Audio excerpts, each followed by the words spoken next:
And here we go. We're live. We are off. We are off to the races. Yes. Greetings, everybody. We have a very, very special guest for you on this episode 3 of the Artist Lounge. Sitting with me, this artist will openly admit that he doesn't make sense, whether it's by fate or his own design. He has felt for most of his life at an arm's length from true belongingness. It's strange then that he sought a career in the music industry, given that an artist's success depends heavily on finding a cultural facet in which to belong to. Knowing this, he finds his need to express himself through music to be a paradox, a battle cry of individualism in flux with a plea to relate to the world around him. This result is the creative work and performance styles of a person both fueled and frustrated by the search for kinship through sharing his musical expression. If you are someone who feels at times out of phase with the world, you'll likely find a companion in the unique perspective offered in his songwriting and his unique approach to performing live. That is one hell of a bio.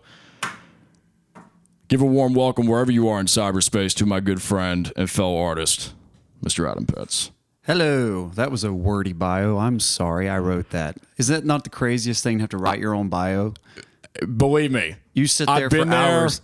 and we've done it multiple upon multiple times, and that's why I'm so excited to have you here, is because when I was doing my little hour worth of homework and getting my little notes and trying to be a good interviewer, Very nice. I realized, man, we've been on the scene together for a long time. We've done shows together. We've been in this, just in the same venues, and it's like, man, with the hustle and bustle of it all, I haven't even had a chance to really get to know you. Yeah. And then once I did, I was like, yo, we've got so much in common, philosophically, musically speaking, the intrinsic motivation as to what we're doing. Yeah. At least that's how I feel. So Yeah. I am just so stoked to have you here. Yeah. Same here.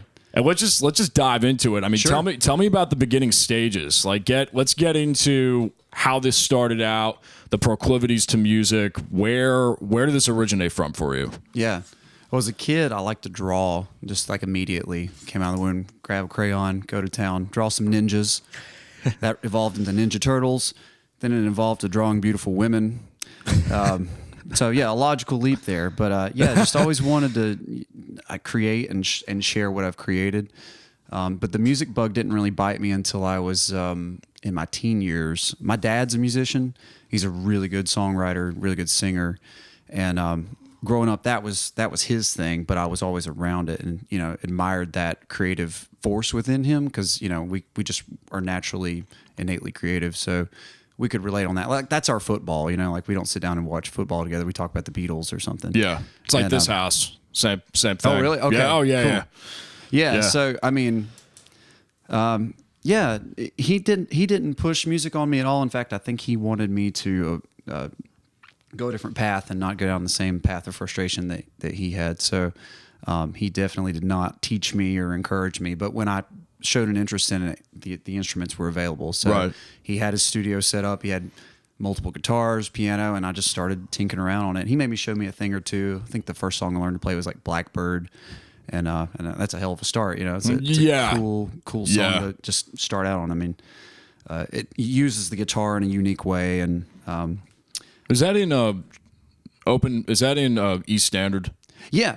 Okay. Yeah, it's the song's in G, but it does a lot of open string things and this weird little right-hand strum thing that only Paul McCartney can do. So I do some approximation of it, Right. but as far as the voicings go, I never learned it, but there was somebody I knew years back. We were on the same worship band, believe it or not, for about a year or two, and he learned how to play it. And that was one of the first songs he learned how to play. I was like, cool. man. Well, I just saw Paul McCartney at PNC. How was it? It was amazing. Yeah. I mean, the man's in his 70s. The show was great. Band's great. The thing, well... Does he still have that same drummer with him? Abe. Yeah. Oh, dude, yeah. that guy amazing. is great. Yeah. The enthusiasm just casts out into, an arena-sized room. Yeah. And, but anyway, Paul was going to play Blackbird, and he was like... Many of you probably learned to play this song as your first song on guitar, but you're playing it wrong. I thought that was kind of sassy and cool. I'm like, he's right. Yeah. He does something strange on this hand. Anyway. He's a multi-instrumentalist, and I never realized that until a couple of years ago. I mean, I know he played piano on Hey Jude and a couple other tracks, but I guess back in the USSR, he played drums on that. Yeah, and a couple damn others. Good drummer. Yeah, like damn good. He's got that tricky little, I don't know, skittery drumming style. Yeah, amazing musician, inspiration, and. Yeah, so going back to me learning to play music, the Beatles were just at the core of it because that's something I shared with my dad. And I got to thinking about this recently because I was listening to the White Album remixes. Have you heard about that? Like George Martin's son remixed the White Album. He also did Sgt. Pepper. This must have been recent then. Yeah. Okay. And so in the deluxe edition, which I had to get and spend a lot of money on, there's all these demo tapes and alternate takes and things like that. Wow. So you really get to enjoy the process, especially if you've loved that music your whole life and you've never heard these alternate things, and it's incredible. But anyway, it made me think when I was getting into music, the Beatles anthology series was coming out, which was like the first time they released a lot of stuff that was like alternate takes and radio interviews and like all this stuff, and it was this cool thing to look forward to because it was being released over like the sequence of me like picking up the guitar and learning to play, because I was learning how to write from seeing that behind the scenes stuff or listening to that behind the scenes stuff from the anthology. So it was like so critical. So that's just woven into my musical foundation. Well, it moves into perfect segue into the next bullet point here, which is influences. Because I had Beatles, Prince, Smashing Pumpkins. Yeah. Obviously, if you want to elaborate a little bit more on the Beatles, because you and I both share same love, admiration, and just nostalgia for them, because and like many other songwriters and artists out there, they just totally changed the game. Yeah. I mean, the 7-year catalog that they had felt like they were around for 70 years. It's insane. What they were able to do from a production standpoint, from a songwriting standpoint. Yeah. Your thoughts? I mean, yeah. As a innately visual artist person growing up, their music was the most visual music that I could think of, and they were visual artists too. So yeah, I think that approach to creating music visually had a lot to do with why they were so able to break into so many different categories and do it well. Like I just think that was a part of the approach. It wasn't technical playing. It was more about painting song pictures and just pushing the limits of what you could do in production as well. But I mean, just the especially back then with like 4-track or 8-track. Yeah. And so that dovetails into what I was saying about the anthology. So I was getting into music.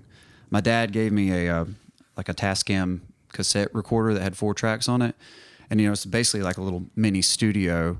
And as I was listening to the anthology and learning about backwards tape and how they would pitch things, they'd slow the tape down and sing it slower and then pitch it back up to sound like they're on helium and like do all these different things. I could experiment with that myself. Wow. After school, get off the bus, run in the house, and like have a couple hours till parents came home to just play around with this multi-track recorder and do a lot of things I was hearing them do. And it was just cool just to get to go through like the Beatles experience through the anthology and have it kind of go in sequence. Like that helped program me in a certain way. Cause if you don't start at the beginning and watch the evolution, you don't have a full respect for what happened to them and how it worked in tandem with the culture and just everything at the time. Technology evolving, culture evolving, and they were sort of at the forefront, but also reacting to it. It was just incredible. Rubber Soul for me was the kind of like the changing point for them, where they went really more. I don't want to say like more artistic, because they were artistic from the beginning, right? But they were more.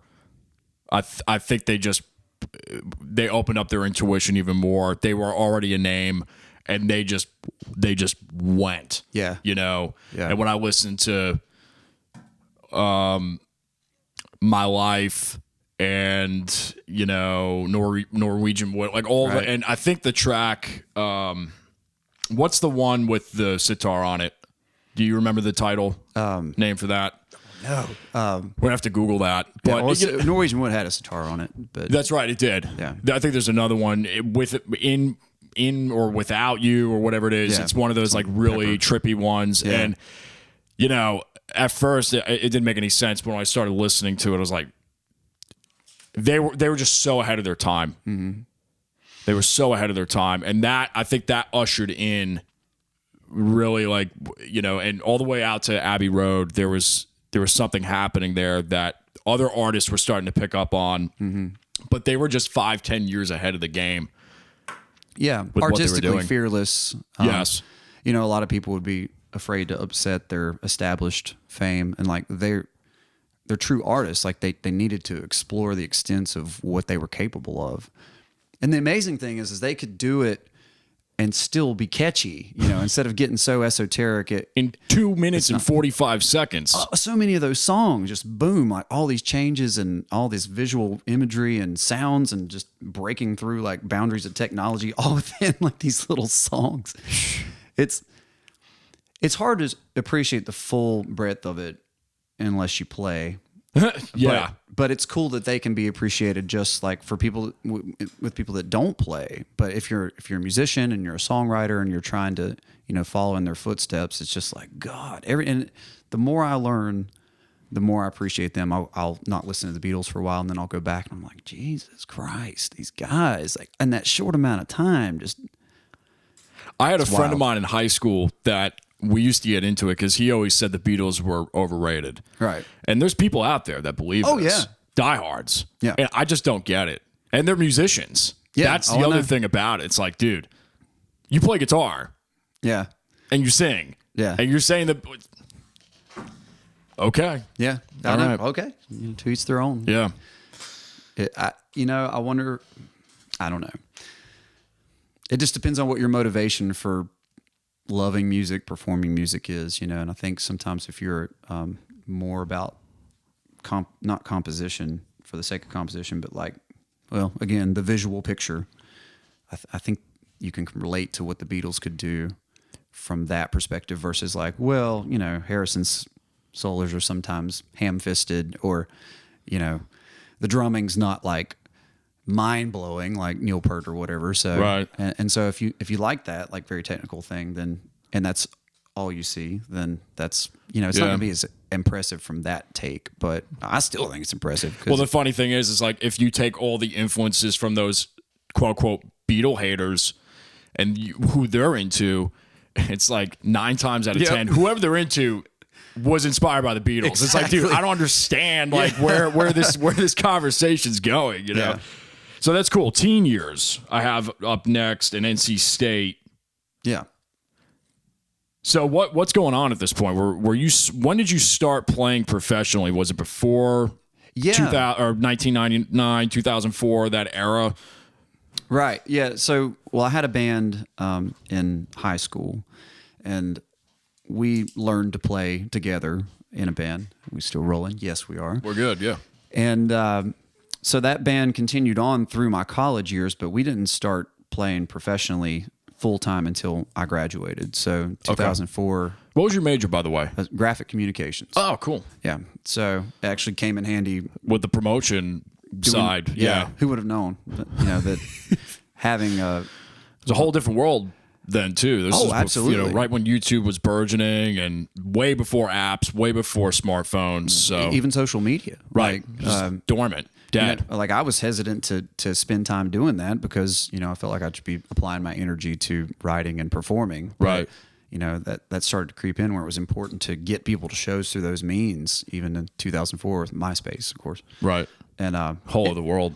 Oh my gosh, yeah. And so in school, I had learned just some cursory knowledge on like video editing, graphic design, and technical graphics, like 3D modeling, stuff like that, which, there's some continuity across platforms with like how things work, like on a timeline. So that ended up helping me with learning Pro Tools. Right. Because there's a timeline view and editing on that timeline and just being familiar with that thing. So it all kind of worked together.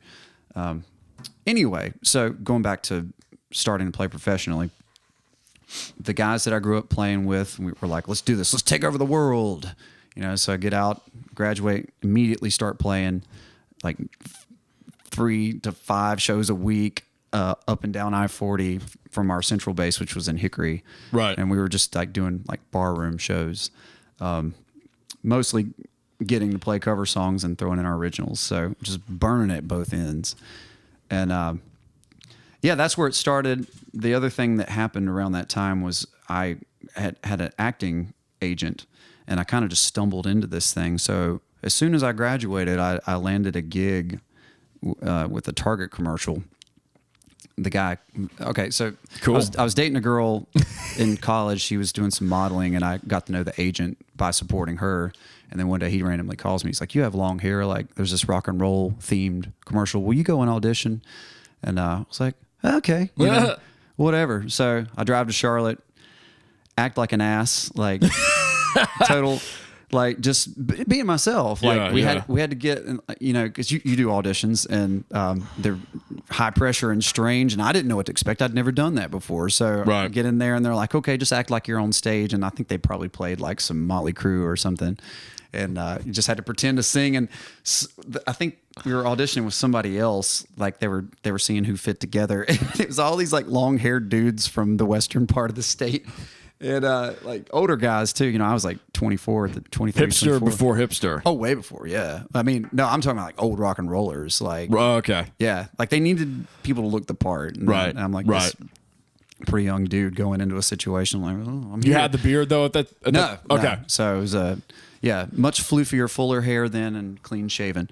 And I can't remember if I went as far as taking my shirt off. I would believe it if you did. I would believe it. I think they asked me to, but anyway, like I was like the lead singer, and this other guy. I think we had like those foam noodles, like that you play with in a pool, as guitars. There was something foam in our hands, and, right? And I probably flossed. I did the stripper floss with it, and with the noodle. God, I just was being myself, and ended up getting this commercial, which paid very well, like immediately after graduating, and I did some print work for it. And then from that point, I was gigging and doing like acting gigs at the same time, and it was nothing like no big deal. I did a Target commercial, a Harris Teeter commercial, some kind of thing on a strange documentary, a bunch of extra work, a bunch of auditions. So it was like, exactly what you've been doing, which is why, which is a lot. It's a lot. Dude. Yeah. Which this is why I'm doing this, just so I can like air my brain out. Yeah. And like talk. Yeah. Well, see, we've never got to talk about this, but I was so interested in meeting you once I found out you were doing the same thing I was doing at the time. I was just like, man, I can relate to this guy, because you got to really want to be an entertainer, to do both things at the same time. And I would like play a gig, and the gig would end at midnight or 2.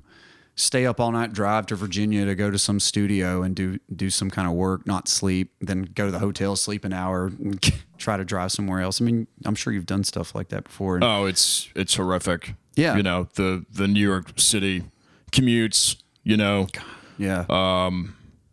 I've been stuck on Amtrak for 18, 20 hours. The train broke down. It's kind of like planes, trains, and automobiles, except luckily they didn't take it. You're not like John Candy with this trunk going across a field that's a mile long to go get on a bus or whatever. But it was just one of those things where it was either a callback or I got the job. I can't really remember specifically, but I was just got in, left here. Train was late. Showed up in Cary, and showed up like 3 hours late, and then it broke down somewhere in Virginia. Gosh. So we lost another 4 hours. And got in at Penn Station at 2 in the morning, and had to be on set at 5 in like Long Island. Gosh. So I got basically 1.5 hours of sleep at my mentor's place, and I've got a key to his place. He's very, very gracious to, it's kind of like one of those emergency things. Like if you need to come into the city and you're not at the place upstate that you stay at, then fine. long story short, been there, done that. Yeah. For sure. So, Yeah. So that's a quick and dirty explanation of what happened for 2 years after graduating and my first foray into like being a professional full-time entertainer. And then fast forward to late 2005, I realized that playing in the area that I was playing in, we weren't getting our artistic efforts out and into the audience. We were stuck playing cover songs, and at the time, I mean, it was fun. It was so much fun to play that style of rock and roll. But at the time, it was sort of rock and roll was transitioning away from like the more organic 90s inspired stuff into more and more commercialized, rigid, fixed computerized rock, and that was drifting away from like my feel. So yeah. I felt like I needed to move back to a city to start pursuing something where I could at least get my music out. And this is, I'm assuming, the solo. Yeah. So I segue. Yeah. Sadly, felt I needed to leave those guys that I was playing with and move back here and kind of start over again and start a new band. But I never had intended to play solo. I just started doing that to make money, pay the rent. Right. Some friends let me sleep on their couch for a while I got up and running, and that's kind of where the basing in Raleigh began. But life kind of changed drastically and unexpectedly at that point because the girl that I was dating, that I was madly in love with, she wanted to move to California and not together. So, she wanted to go live and pursue her passions and dreams. And she's like, I don't think we should do it together. And it's like, what the fuck? Like, okay. Cause I was thinking about moving there. Right. And this would be a starting point. And right. Sort of like, okay. And then the agent that I had, he was having like a nervous breakdown because he was working like 24/7. So he closed his business down. So I moved here, and within like a month or so, the girl, love of my life at the time, was gone. Agent and all those opportunities gone. So no basis for making income, anything. I'm sleeping on a couch, and I'm like, all right, back to square one. So I walked around downtown Raleigh. I said, I'll play on Sunday or any night you don't have music for a very low amount of money. Right. And just, can I have a gig? I'm a professional. I've been doing this full time for 2 years, and, I'm an actor or sort of, and that's how I started. I just found places to play and was playing solo to make ends meet until I found a rock and roll band where I could play the original music. So were you writing during this whole time? Trying to. Okay. But, there was sort of like this confusion about what should I create because I didn't have a band, and I was kind of being told by some music industry confidants or friends that I could just be a solo artist with a band because, they were sort of seeing me only in that capacity of me with acoustic guitar playing. And I'm like, no, I'm a rock and roller. Like that's my energy and everything. Yeah. So, like an artist like James Blunt was big at the time, and it was very acoustic and pop, and it's like, do I go in that direction and try to be more of the pop personality, or do I continue to try and fulfill this rock and roll thing? So, I mean, from that point on, with starting back at zero, things get really confusing and like muddled because the industry's changing, the way people interface with music through social media changes, rock and roll dies. This Raleigh scene got completely like rebuilt. I mean, like stripped away, like old venues torn down, and it's taken years and years to just kind of figure out where to go from here. So it's like, man, too many years. Yeah. But yeah, that's when the solo thing began. I realized playing, especially like college bars where people were needing to, let it out and be wild. Like I needed music that could get people dancing versus playing like singer-songwriter-y stuff. Like if I'm going to play these gigs to make money, like I've got to make them dance. Right. So, with the one-man band thing, it started out as just acoustic guitar and a speaker, but eventually I was like, I need some percussion. So I added a tambourine attached to a kick drum pedal on 2 and 4. And that's enough to just give, somebody something to hang on to. Then I saw some people doing the looping thing and I was like, I could do that, just add that in. That's pretty cool. And I decided I was going to try to do it differently than them. So I added that in and then brought the piano in, more speakers, kazoo, like harmonica, and just started adding all these toys. And then it became something that I built to make sure I could do a good job from 10 to 2 a.m. and with a random crowd of people in a bar room. And I developed this one-man band thing. So I'm glad that you brought that up, the multi-instrumentalist, one-man band.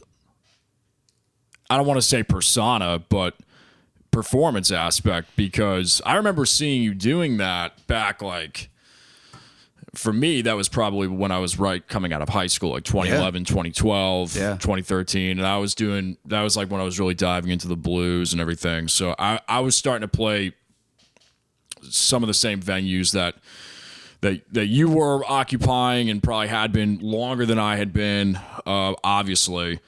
But I remember seeing you one time, and I was like, because somebody tried to get me to do that. They said, "Why don't you look? You're a multi-instrumentalist. Why don't you sit there and try?" And I saw you doing what they were trying to describe to me to do, and I was like, I don't know, man. It's pretty tough. That is tough. I mean, I'm all about playing multiple instruments, but at the same time, I don't know. Yeah. Yeah. Walk me through that process of there had to have been some sort of struggle there in the beginning. Oh, yeah. Yeah. I mean, how did you rehearse? Was it rehearsing while on the job, on the job training, or was it more of okay, I'm going to really get this figured out in the comfort of my own rehearsal space, or maybe an amalgam of both? Yeah. I don't know. Oh, it's definitely both. I mean, I honestly don't remember what the first loop song was, but I know that my intention was to do some hip hop and stuff because I thought that would be funny. And it's you want to dance? All right. And it's you're not going to see this coming. Right. And, because drunk girls, they come up and they're like, we want to dance. And you're like, and I'm up there trying to sing all pretty and woo them, and they don't give a fuck. And it's what is up with that? It's damn if you do, damn if you don't. Yeah, it's pretty much managing how you're going to wrangle that room in a night. Are you going to present these emotional shades, or are you just going to kind of be in service to the tribal explosion of energy? And I try to do both nowadays. But anyway, going back to the looping, it was probably.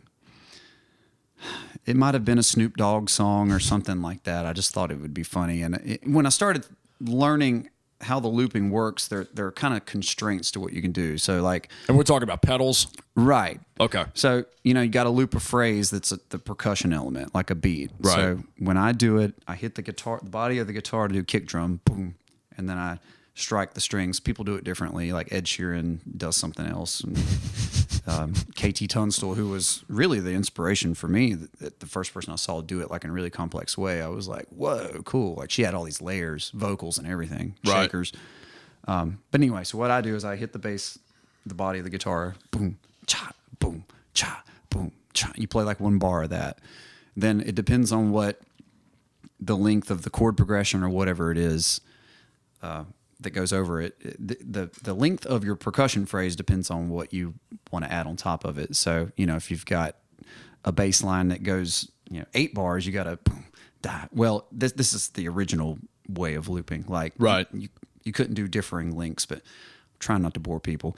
Anyway, long story short, there are constraints. And what makes it cool is that you have to figure out the puzzle of okay, how long is that piece going to be versus this piece, and what are the essential pieces of the song that all go into this that I can use to do a somewhat representation of this song that people realize. So it becomes fun. It's right.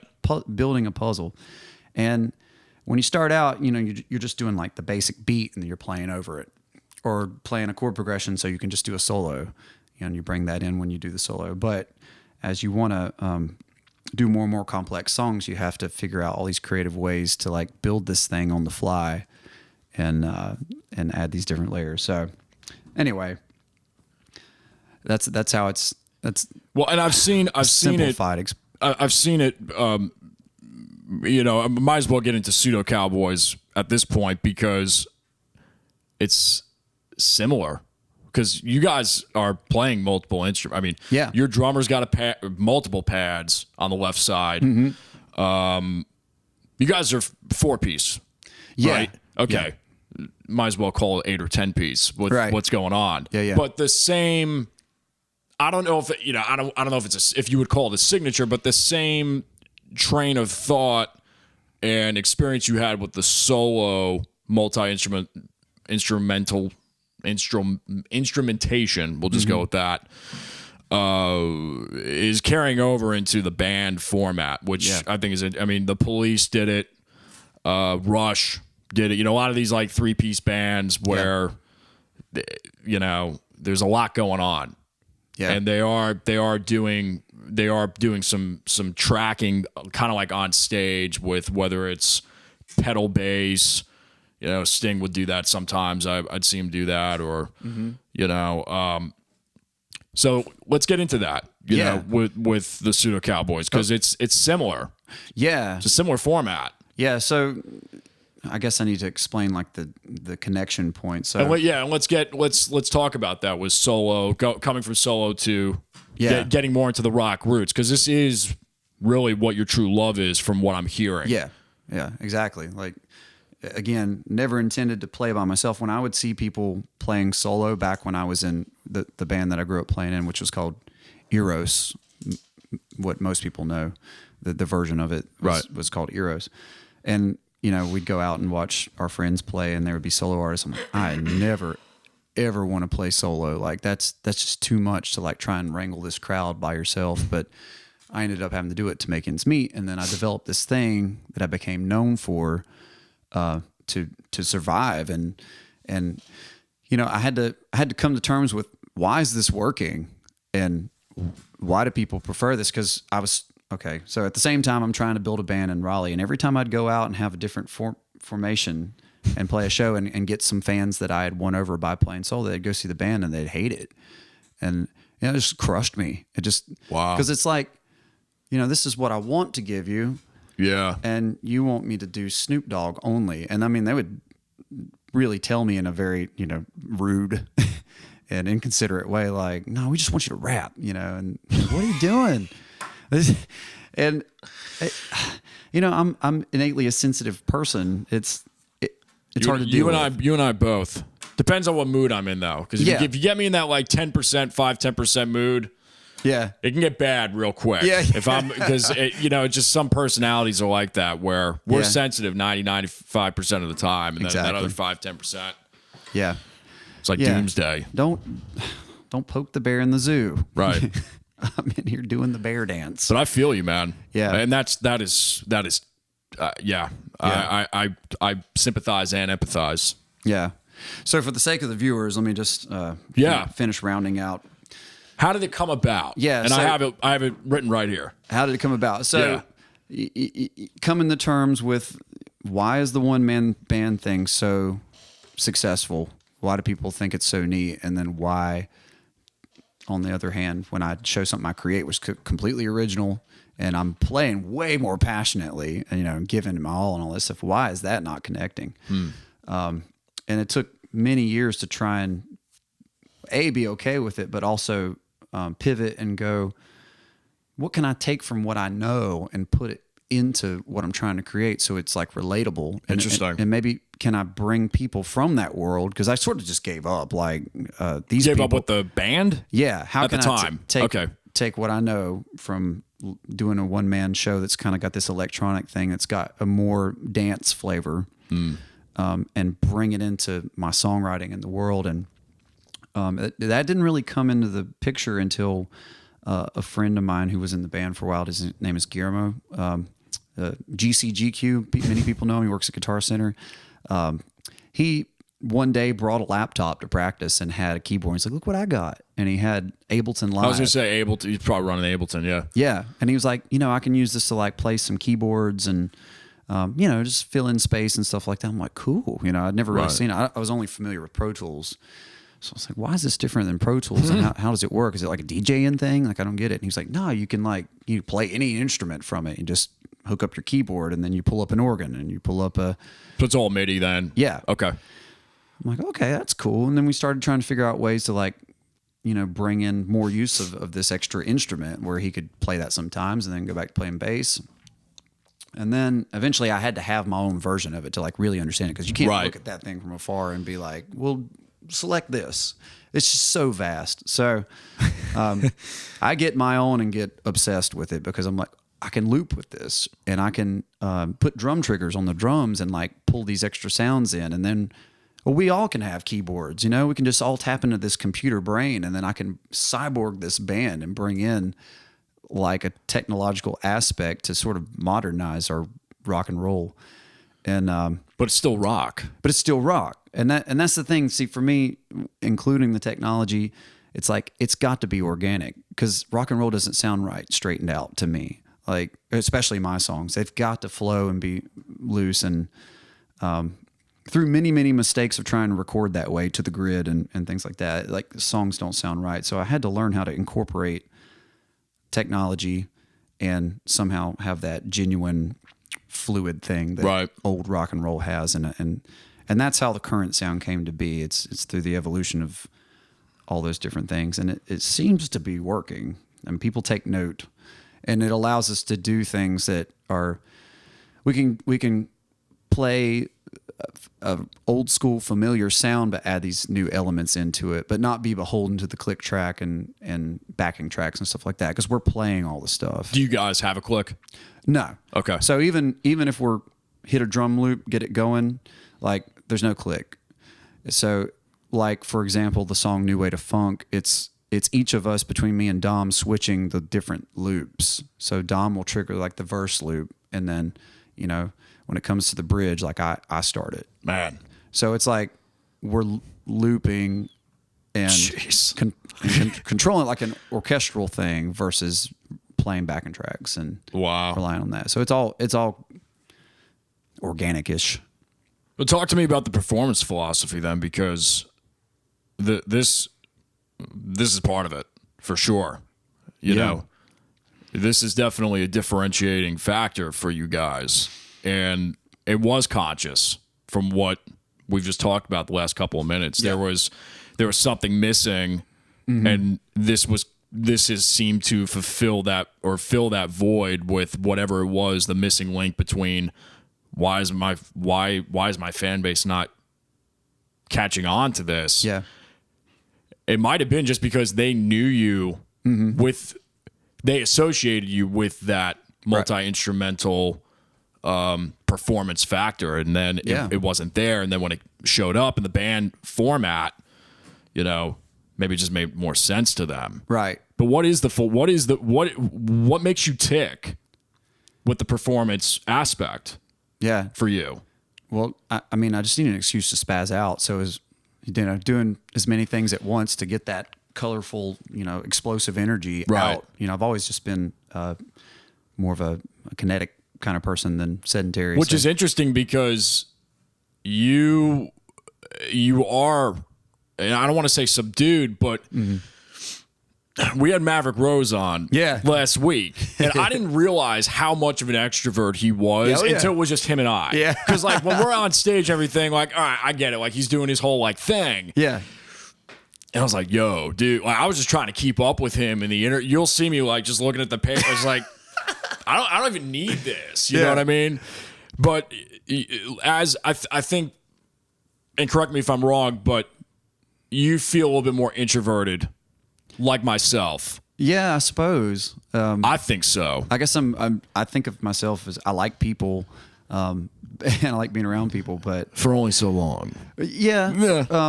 But I like to be introspective, but maybe I'm not afraid to interact, especially when I'm ready to interact. I love being around people. But Right. I don't have to, in a social situation, I don't have to be the center of attention.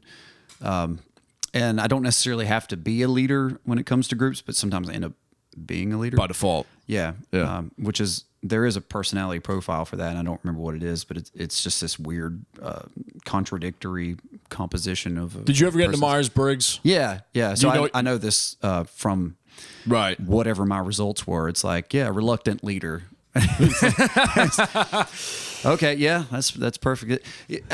That's always been, it's always been me really wanting to drive, like, let's make this, and let's get a band together and make a stupid video, but maybe I'm not like the typical charismatic figure that is a leader. So it's like, but I'm the person that wants to do it so much. So yeah, it's like it's up to me to like bring everybody together and say, all right, you do this and you do this. So with performance, then it's just you. This is your fabric. Yeah. So the philosophy behind it, then, from what I'm hearing, is this is just me. Yeah. Oh, yeah. Yeah. I mean, there's nothing more gratifying than sharing, just like drawing pictures as a kid. You finish it, you've put all that work into it. It's a rhythm thing. It's like effort goes in front, then there's like this release period at the end, and you get to show it. And that's really, maybe that's kind of sick. I don't know. Sometimes I feel like it's sick, like obsessing over something and then like, will you love me? And I have the word obsession here, by the way, based on the documentary. Which your email cracked me up with the depressing documentary, quote unquote. But it was insightful. Yeah, and we can get into that. But okay. But I'm there with you. You get in the zone. Mm-hmm. Yeah. Full engagement of mind and body, like with creating the time work, stops, or it does. It's crazy. I was up until 4 a.m. mixing this morning. Yeah, but it just, and are you like me where you can't turn Pro Tools on or you can't pick up a guitar at certain times because next thing half the day is gone or half the night is gone. You got to get up the next morning. Mm-hmm. Absolutely, yeah. And as you become more and more adult and you have more responsibilities to different people and all these things you're taking care of, running a business, you find yourself picking up the guitar less because there's correspondence to do, there's people to meet, and that's really frustrating for me. Like sometimes, like I need time carved out so I can be free. Like that's something I've learned about myself is I need free space and free time to let out whatever it is that needs to be exercised, some kind of demon, or not a demon. Maybe it's a brilliant, divine force, but it's got to have its space. And, I relate to that, what you just said. Yeah. So what were we talking about there? We're talking about a lot, man. Yeah. I'll say, let me bring this up because I do. I know what I was going to say. You're talking about that obsession with, getting in the flow. And I was going to say, the question I keep coming back to is that feeling of getting so engaged with something and, having that full mental engagement, it feels right. But I keep coming back to, is this entirely selfish because, I need to like make my stamp on the world for some reason I don't understand? Or is this actually semi-divine and it's something that my being has to do? And so therefore I should be committing my life to this, because when it comes to the things that I've created, I'm not making any money. I'm losing thousands and thousands of dollars. The equipment bought, the videos made, the albums printed that nobody's buying, video watched like 200 times. Okay. And then I make a living playing cover songs, and that, from maybe some perspective be like, you should just be spending your time doing that because you're making a decent living. It's right. Like, no, you don't understand. Like there's something special about creation.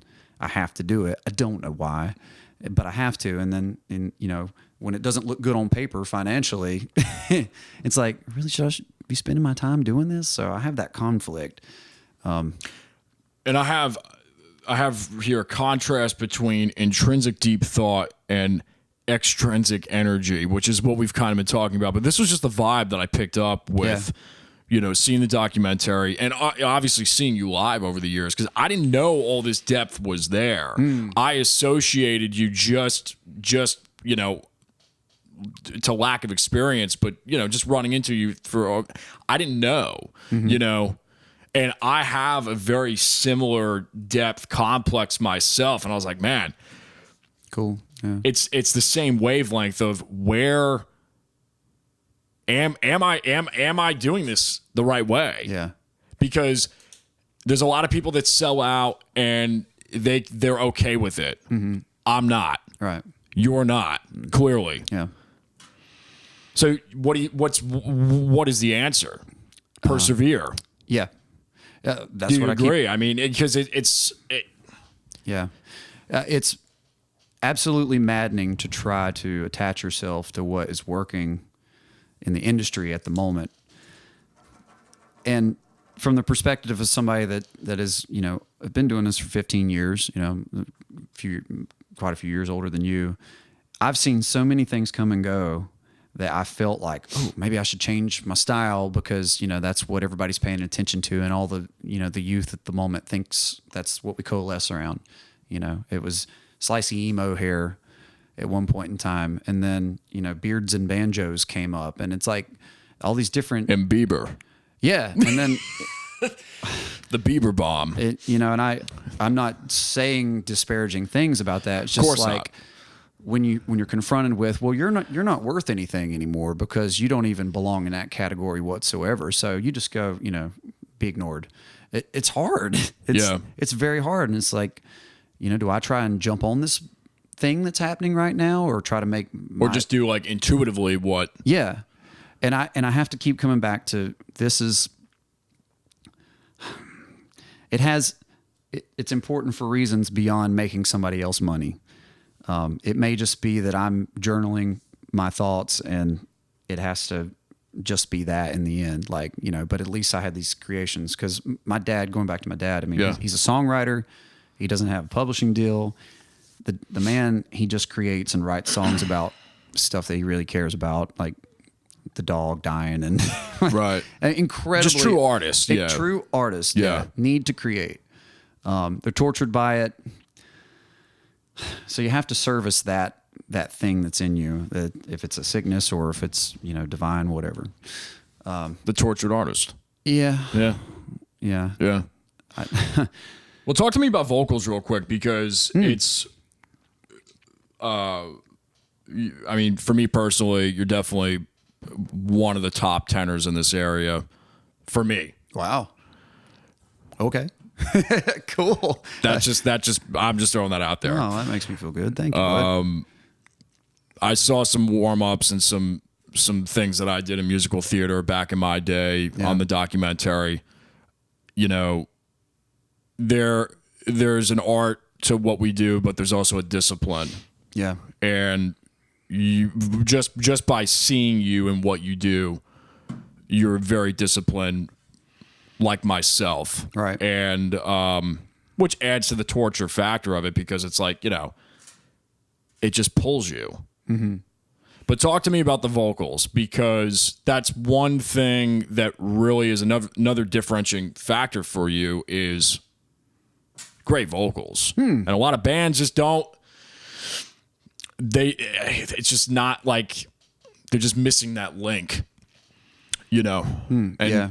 you've got all the instrumentation going on around you, but it's still supporting the vocal, which I really highly admire, especially from a mix standpoint and just, production standpoint. Wow. Okay.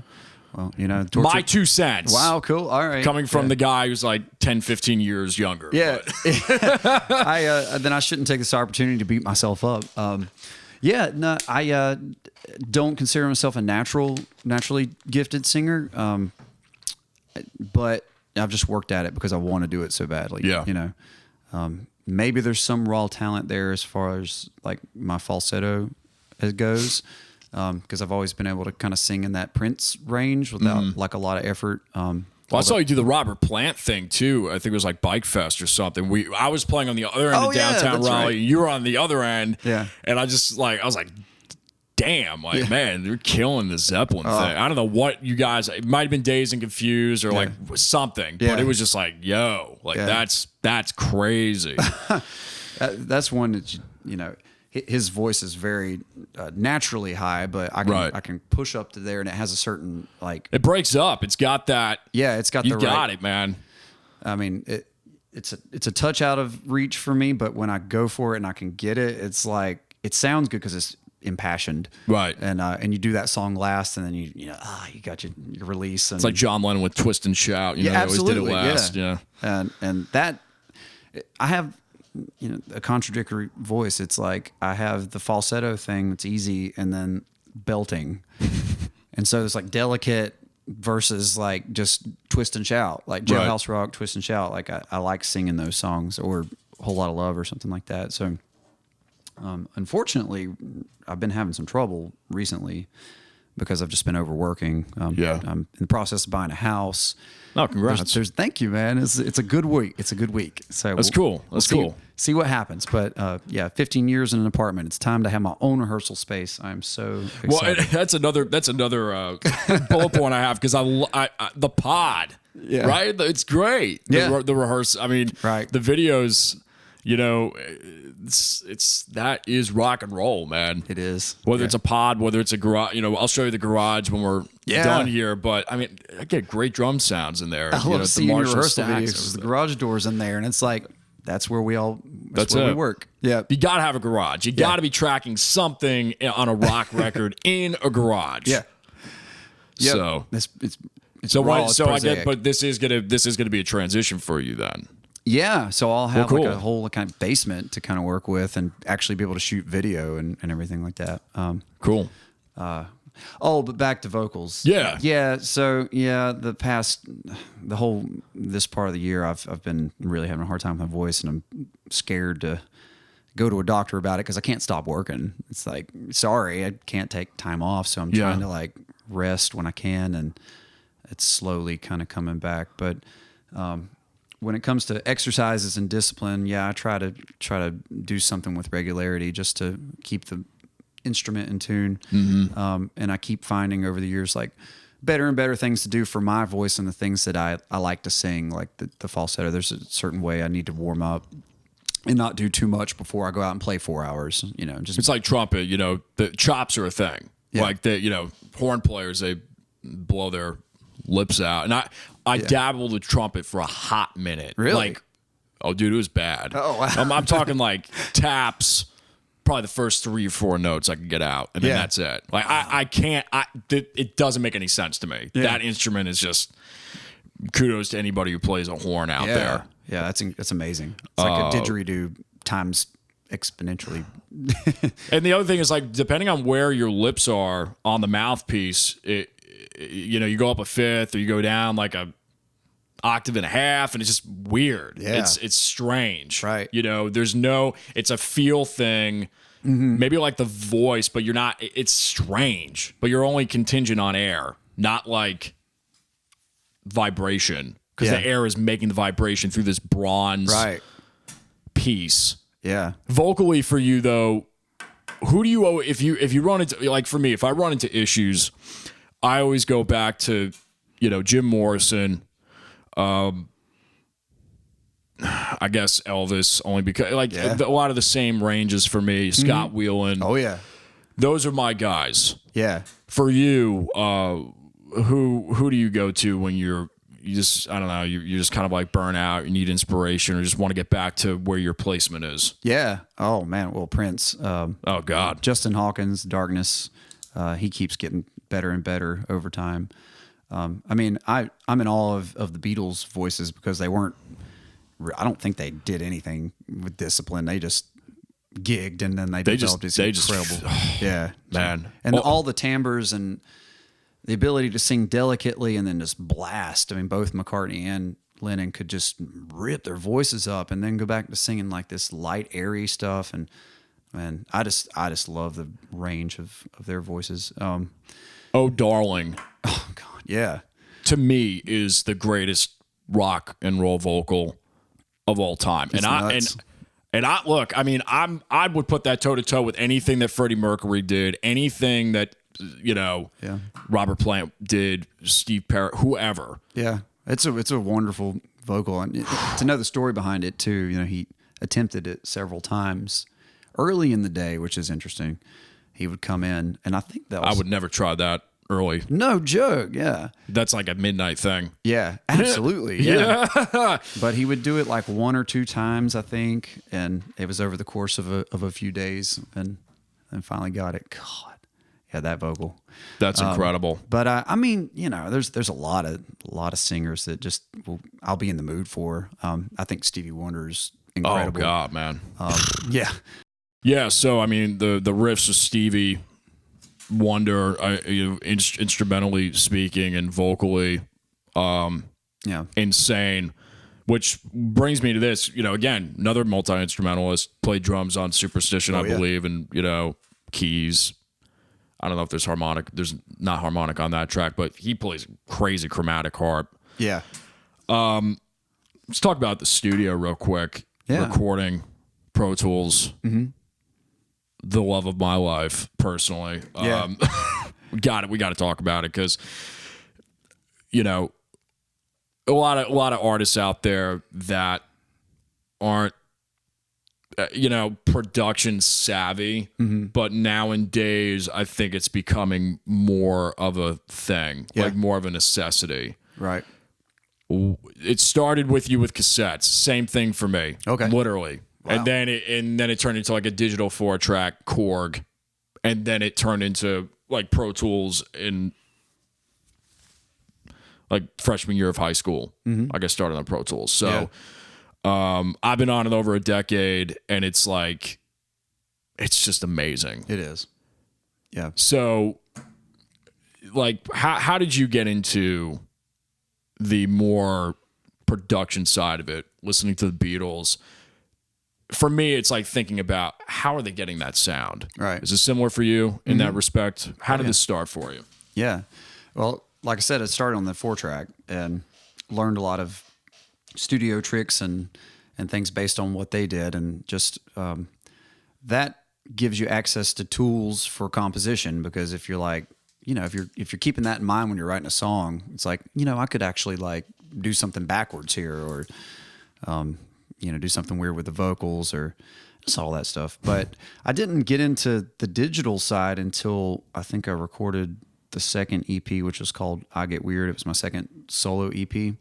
And it took me a long time to learn Pro Tools because I was so used to doing the tape thing. So, they give you those manuals there that learn Pro Tools for dummies or whatever. And so you're like, I don't know, the two worlds were really hard to bring together. It's like the process of setting something up was so different than just, right. And it took a while to fully appreciate it. But eventually got it. And fast forward to now, I'm really excited about integrating the Ableton stuff into Pro Tools and doing like the production that way, because we can use the same sounds that we use on stage in the sessions. Yeah. Tweak them, get it ready for live. It's just incredible, like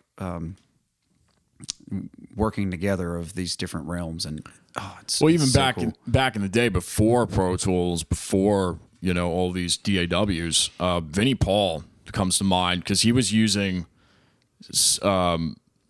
triggers as an alternate fader for each drum right on the board, because he knew when you're Pantera and you're playing those shows, you've got to have those kicks and snares and toms audible. When you're playing 170 180 beats per minute, you want those 16th notes to be heard with double bass. And he just said, like, I'm done, because they did all of their own production. He's like, I'm done playing and not being heard, and I'm just gonna make it easier for the sound guy. They had their process triggers from tape, and somehow had it, digitally converted, and it was there, and the guy would just blend it. Yeah. So even back then, it was being pioneered, and something to definitely be said about it. Yeah. Are you guys doing a lot of that in the studio? Is it more when I'm seeing the videos in the rehearsal space? Those are live. Yeah. They sound great. Yeah. And it sounds, there's something to be said also what you were talking about earlier, grid comparison to flow. Right. So many great records were done not to a grid, not to a click, and just great musicians playing in a room. Yeah. At the same time. Yeah.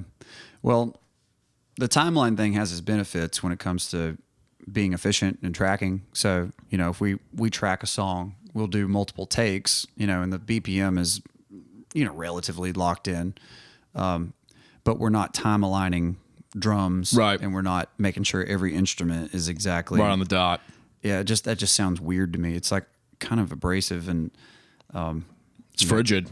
Yeah. And I've made that mistake when I did an EP, a while back. It was probably like 2012. I thought it had to be perfect because I was hoping that some of these songs would be like included in movies. That was the idea. It was like pitching songs, commercial friendly, or whatever that means. Right. I did. That just seemed like the thing you should aim for at the time. Like, right. Get song placements.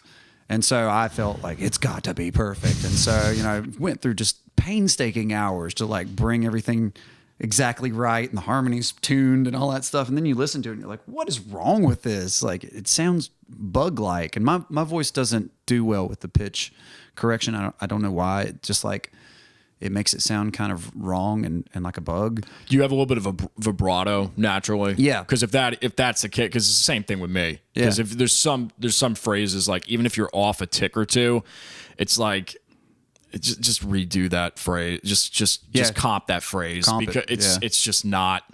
And go comp it a month later. I don't even care. It's like I do that all the time. If something's wrong, I just chalk my settings on my analog gear before it hits Pro Tools. Go sing the damn thing again because it just doesn't. Especially in our genre, there's something not right. Yeah. When you start playing with quantization and pitch. Yeah. You lose. You lose something. You lose something. So you got to play it right-ish at least. That's the goal. And then the tools are there if it can be saved. And there's just like a great take and then one little thing. Like they're wonderful, but to build a song based on the tools, that's not good for rock and roll. It does work with pop, but either they're making like all the dance stuff now. It's just too rigid. It's too overwhelming. It's too dirty synthy. It's like, I don't know. I'm just getting old. I don't know, man. Prince and Michael Jackson and all the great funk records. That's just what I go back to. Yeah. I mean, I'll listen on the radio to pop and to whatever you want to call this stuff now, because it's and I don't mean that like with a negative connotation. It's just like I don't even know what country music is anymore. I don't know what that is. I don't really listen to country except the old school stuff. Right. But I'll listen to the pop because, I mean, from an engineering standpoint, those vocals are insane. They've got however many parallel tracks making a sound as it does. Yeah. But there, again, back to the whole, like that organic flavor. We share that. Yeah. We really share that love for, tracking something.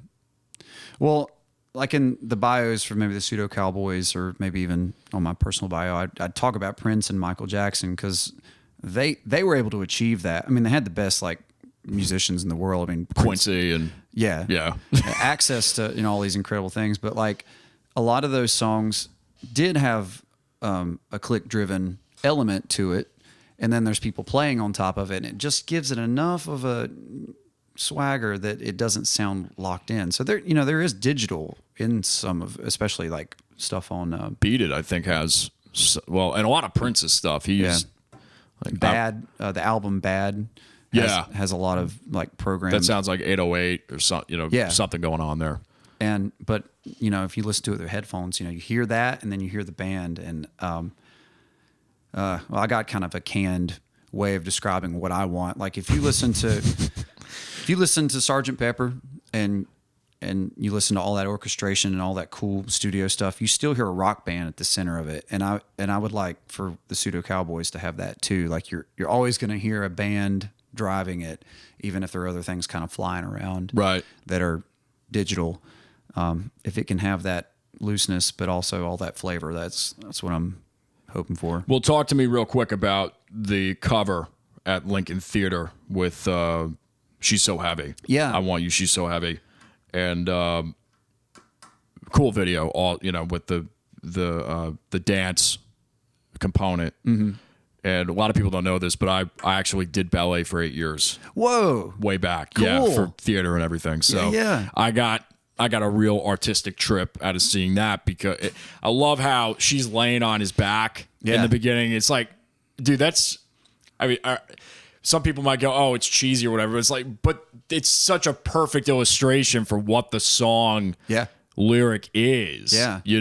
I thought that was really clever. But the reason why I bring this up, mainly, it's a great piece, number one. Number two, back to the timeline, back to letting things be as they are. Mm-hmm. I love how you guys wait. I want you, bum, bum, bum. Yeah. I want you so, and you weren't afraid to really play that out. And that was tracked live too, right? Yeah. It was just mixed later. Yeah. Yeah. This is great. Yeah. It'd take a long time to explain it, but I had to program the lights. So all those lights are mine, and I had to program like the sequence. Jeez. And we had Keith, our bass player.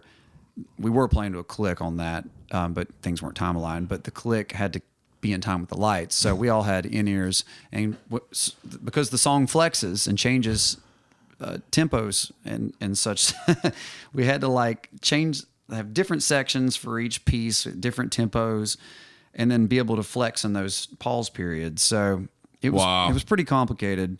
But if you watch the video, Keith's hand goes like this before we start, like a passage. So, you'll see it a couple times. He's triggering the sequence of what's controlling the lights, and then we were hearing a click to stay in time with the lights. But talking about the project itself, I was excited to meet them a few years ago because I realized that the ballet life is similar to like pursuing music. It is tough, man. It's tough. It's a commitment to something that, may not be appreciated on all levels. They just, people see the performance, but they don't realize like everything that went into creating that moment. And we got to talking at a cookout at a mutual friend's house. And, love it.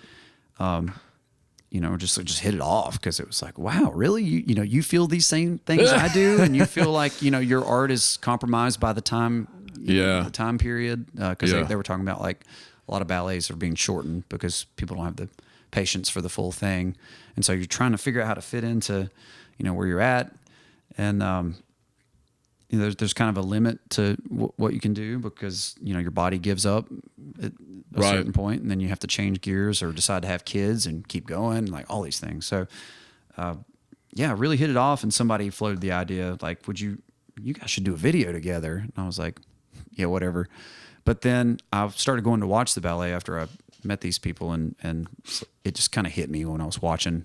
I was just like, we can do something, and I know exactly what I want to do. I want to do, a live performance with them, interpreting what we're doing, and this Beatles song is perfect because we were working it out in the Pseudo Cowboys at the time, how to like do a hybrid Beatles cover with Ableton stuff, but then honor like the original rock and rollness of it, and back to your Sgt. Pepper's comment. Right. Because it's a rock band, but there's orchestration going on around it. Yeah. And that's what I tip my hat off to you guys, because it's it requires more thought, and it requires more execution. It's an extra step. It's an extra 10 steps to do it. Oh, yeah. And it's one thing to do it in the studio because, it's like, okay, you have 100, 120 tracks in Pro Tools funneling to your 5 buses. Cool. But to do a similar format live,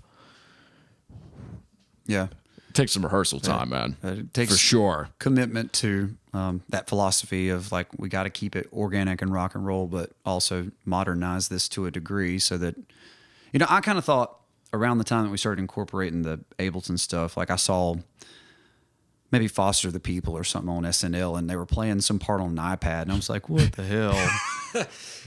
It was like on a music stand. I was like, that's dumb. And then, I started getting into this stuff. I'm like, oh, that's pretty cool, actually. Yeah. And I thought, well, maybe because culturally we've changed so much with what the youth attaches itself to and identifies with. Like the guitar was that expression of freedom, especially 60s through 80s through 90s. When I was coming up, like music and being in a band was like a certain kind of thing you could put your being into and feel an identity with. And I felt like that went away like 2010, 11, like the love of like, it just seemed like it wasn't cool to be a rock and roller, a guitar player. It had to be something else. So I thought, if we have this technology thing, maybe that's like the modern equivalent of what the guitar symbolized back then. That's my freedom. Like young people are more tech savvy, so they feel like they're connected to, their acumen with tech versus like their parents. Or cameras, like vlogging or something. I mean, this is more like traditional interview standpoint, but somebody just taking a DSLR, holding it up, and talking to the world. I think you have a very prevalent point there where I never even thought about this until now, until you just said it. But the vlog community, it's almost like the rock star community now.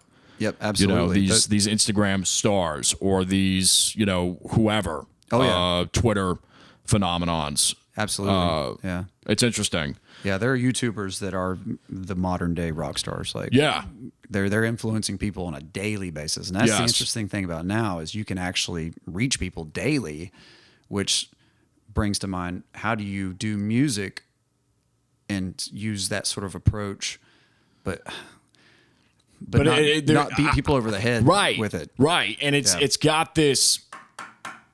Well, you phrased it well. I would have. I don't even know how to add to that.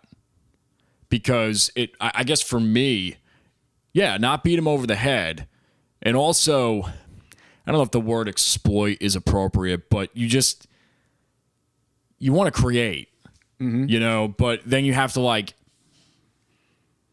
create something that documents what you're creating. Yeah. And it's a handful. It is. It's a lot. Yeah. Talk to me real quick about the comedy aspect too. Okay. Yeah. But if you had one more thing to talk about, I do have that bullet point here because there is that aspect. Oh, absolutely. Yeah. But if you do want to finish that point. Actually, that really goes into the social media thing. So I'll finish the She's So Heavy thing. Yeah. Into comedy. Yeah. So, I mean, obviously, I want to honor my inspiration and do any Beatles cover well. Right. And do it in a unique way too, instead of just doing a pure, recitation or just a pure version of exactly what they did. Like I want to tweak it a little bit, if that's okay, not blasphemous. But so with that project, it just felt good to also spotlight somebody else's talent because I related to them and the dancers. I mean, like it was just neat to go, I can use my platform to bring people to this because I like, this wasn't in my life. Like ballet, I didn't understand the world or anything. Like I'd done some musical theater, but like not ballet. It's like, those are like foreign creatures in my mind. Yeah. And like, no, they're just people and they're committed to their craft, just like a musician is. And, they're dedicating their mind, body, and time and sacrificing a lot of things to do their art. So it's like doing that video gave me an excuse to like lead people to something that I found joy in. And, hopefully it made a few people go to the ballet.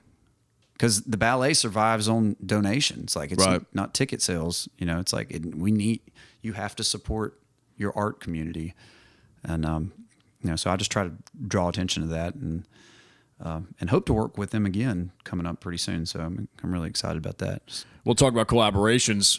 It makes me think about how I was in New York. You sent me an email. Hey, do you want to throw some vocals on this track? Yeah. And whatever. And I was like, yeah, cool. It was fun. And I was like, I had a fever when I did that. I was really not feeling too well, but I was like, let me do this anyway. And but anyway, Hero is the song, and it's quite the antithesis to She's So Heavy. Right. But again, shows the range of your repertoire, shows, the range of you as an artist. Deep thinker, very thought-provoking art, but also at the same time, a ham. Yeah. Total. Which is cool. Total dork. I love it. And talk to me about being weird. Yeah. Because that's the first sentence in your bio. Yeah. Well, And you're comfortable with it. absolutely. Yeah. I mean, I love it. it's after many years of experience feeling like inferior from watching trends come and go and going, well, I don't belong there, so what am I going to do with myself? And it's like, you don't belong to any of those things, and you shouldn't be in service of those things, like trying to look cool or, that's just not your personality. Like I want to be sexy. Everybody does. But do I really command that naturally? And so to feel that pressure to be like, I need to be a sexy, smoldering rock star, like, is that really something I should be dedicating my time to? So over the course of, reassessing what I am and then watching what has worked on social media and got people's attention and what people have talked to me about, like it shows like, oh, I saw that video of you in the Viking hat. You guys are funny. Yeah. And then I had a friend say to me, he's like, you really shouldn't be afraid to like, show that side of yourself. And it's natural. And I was like, it really is natural. Because look, I'm the kid that did the Napoleon Dynamite thing, came home, put on some like dance music and just danced by myself and practice. That scene kills me, man. Practice my dance moves. And I mean, there's other than doing like fake fighting scenes and jumping across the bed and stuff. I mean, that's what I would do. And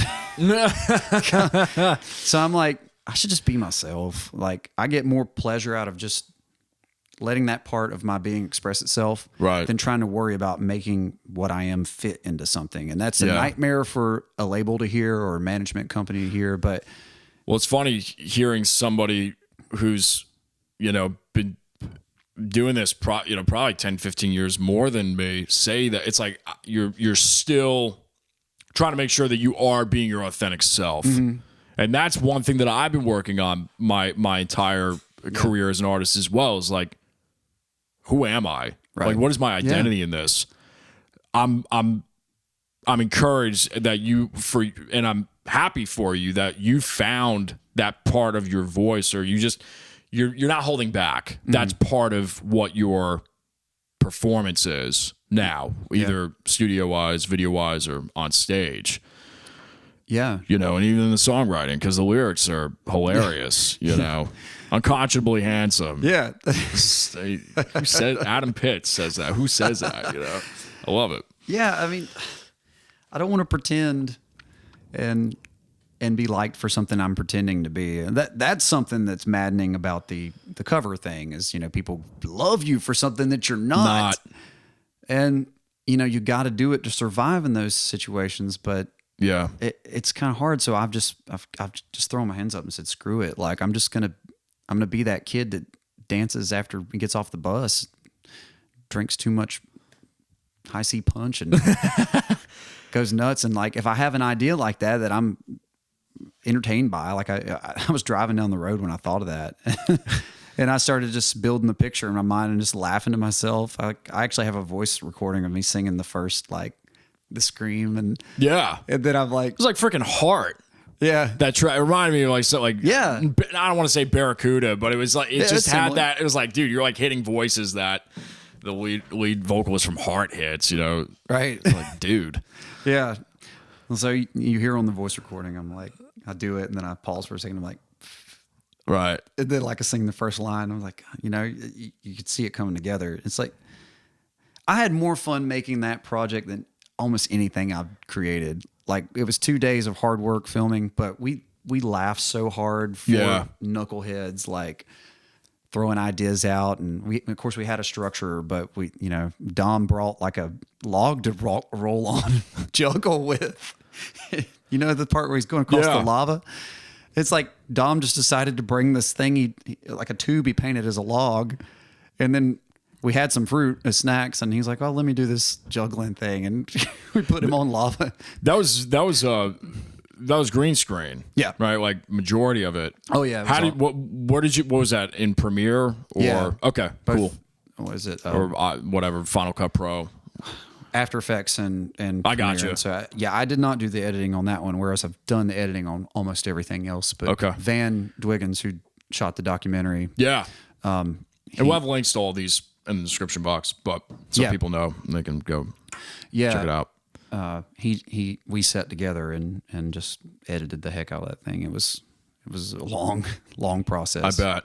Yeah. But he's awesome. He's an awesome dude. I've known him for so many years, and he's documented aspects of what I do that would not otherwise be seen. So I'm really grateful for that guy's, help and just his part he's played in this whole thing. Yeah. Comedy. Why not? Like, that makes me happy. It should make other people happy. And I will say this, being serious through the medium or media that we have to put our music through, which is mostly, selfies and food pictures, it just doesn't work. It doesn't work as well as something that's going to grab people's attention. So or at least it doesn't work for me, because maybe people don't see me that way, so they're not looking like, ooh, Adam Pitts is posted, so let me see what dark thoughts he's throwing out there today so I can get philosophical, Right. Even though I'm actually kind of like that.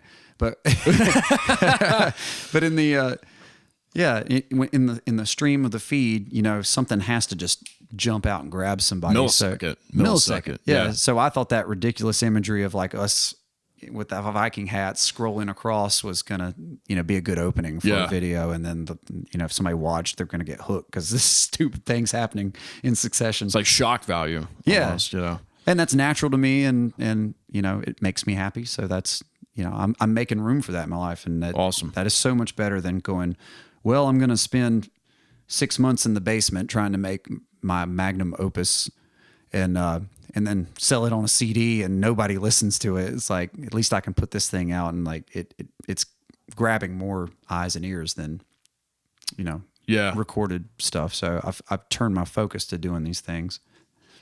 That's cool. Yeah, the social media thing is just it's a headache. Mm-hmm. I mean, I love it. Mm-hmm. It's a I think it. People ask, "Oh, is it like the end of civilization as we know it, or whatever, humanity?" And it's like, deep down inside, yeah, kind of. But at the same time, I'm going to be optimistic and think, you know what? History repeats itself, and who knows? We'll find out. Yeah.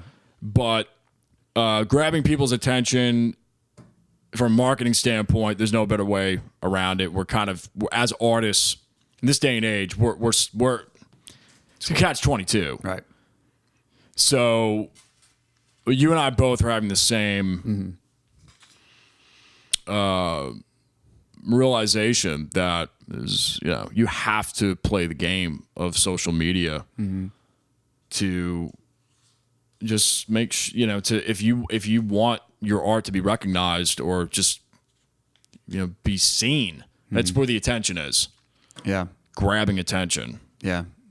Well, that's why I've taken to do ridiculous things on my social media feed, like the hero song or whatever, because, just a post of you playing guitar or something like that, and maybe doing something really impressive, it might appeal to a certain sector, but it may not have the appeal to the massive public, and B, there's algorithmic means to shutting your suppressing your content. So, lately I've taken to just doing like kissy face selfies to the camera, and then like, oh, by the way, I'm playing, these bars. And wow. How's it working? It works. Wow. Yeah. Cool. I've actually found that just a selfie, it works. Wow.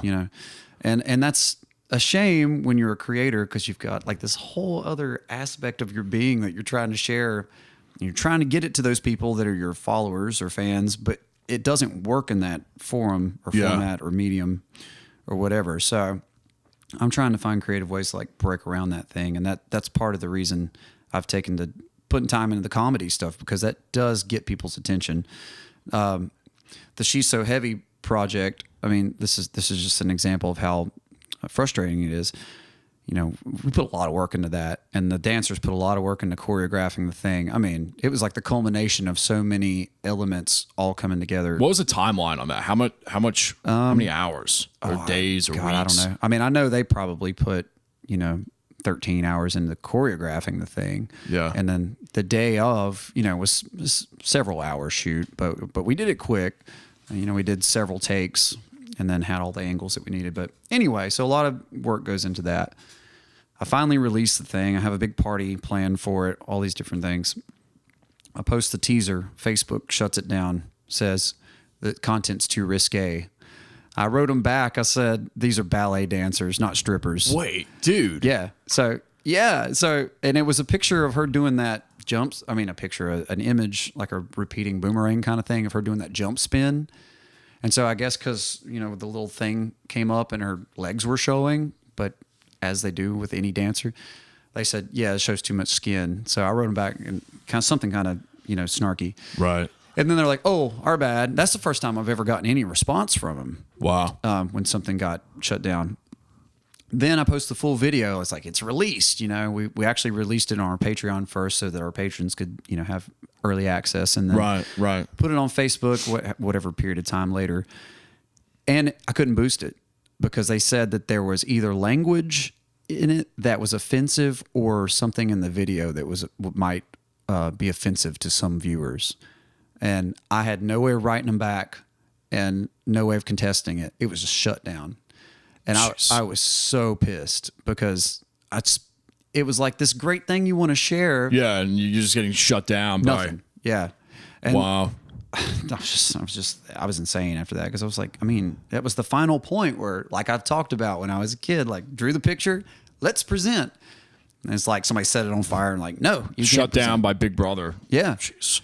Yeah, and so as musicians, we're working through those channels and we're trying to figure out how to make people like our music, but we got to take selfies and we got to, trick the thing into getting people to see our whole thing plus pay money, which I'm fine with, but the amount that you're having to pay is going up. Right.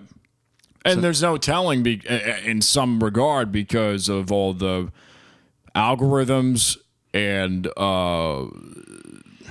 who's gonna hold these platforms accountable? Yeah. You know what I mean? Mm-hmm.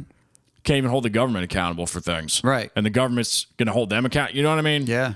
So talk to me about Patreon real quick because that's it seems to be like a major platform for you guys now. Yeah, so with being so frustrated and trying to present your art through those channels and not being able to reach people, we're excited about Patreon because it's like a crowdfunding platform that only focuses on creators. So if, say you were to become my patron and you would log into your Patreon and you supported like multiple other artists, donate $1 to this person, donate a $5 pledge to this person. Right. You would see only their creative work that they're presenting to you coming through your stream versus like somebody's baby and then a pet and then, the latest incendiary political thing. And the guy jumping off the roof into the pool and, just cacophony, Yeah. It's all like your creators that you support coming through a stream and then it also sends out an email. But the way it works is like, crowdfunding has traditionally been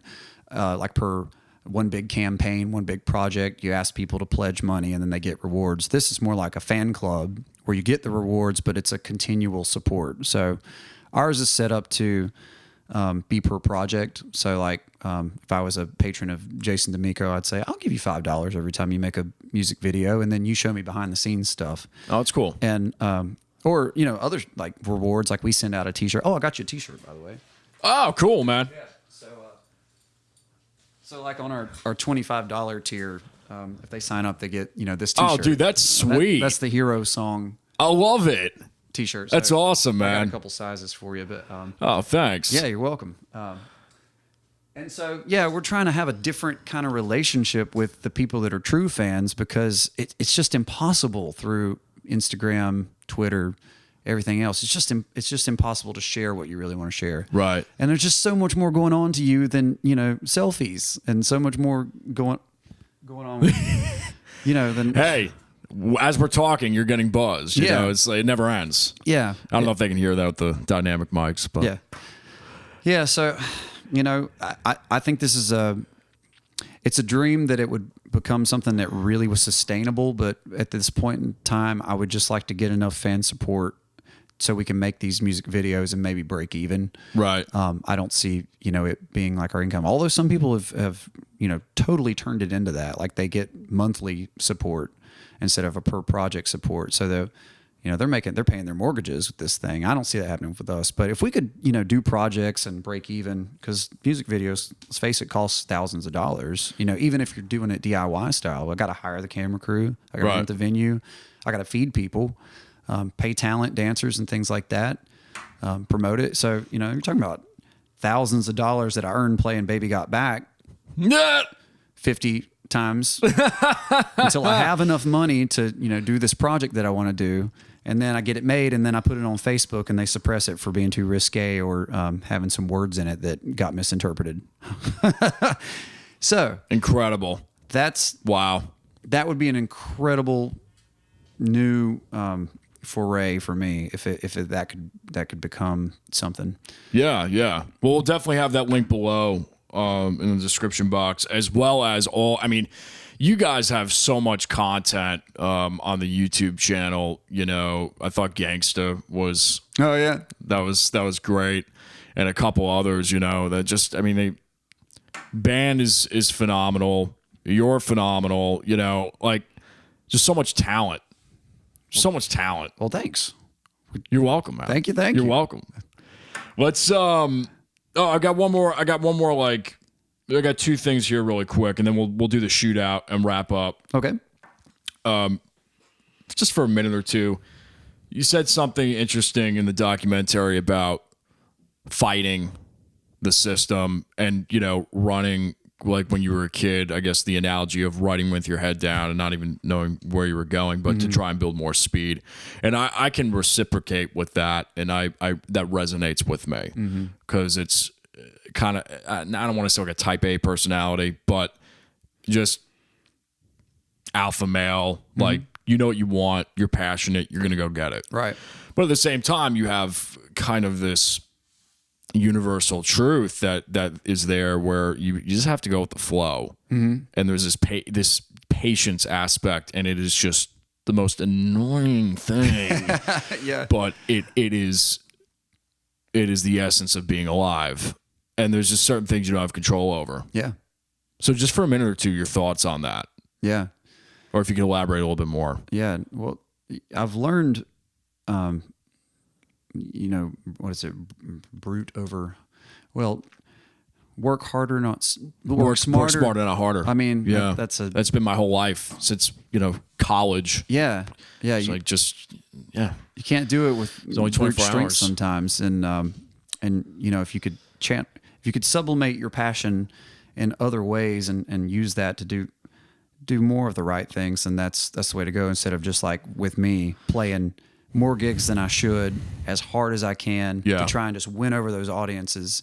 Love me, and just like I'm ripping myself apart, like, for many years. And now I'm like, I can pump the brake a little bit. Like, you got to play Saturday. Like, stop it. Right. Learning to pace yourself. But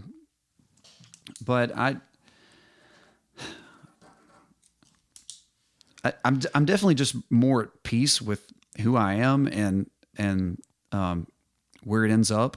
It would be very nice to have a sustainable artist career, like on a financial sense, but the tragedy would be to not finish the work. That's what I'm aiming for now. I mean, it's like perspective is different. I'm married now, buying a house. Congrats, by the way. Thank you, man. Yeah. Thank you. I'm a very, very lucky man. Couple of years now. I believe for a year. A year. But okay. We've been together for a long time. Cool.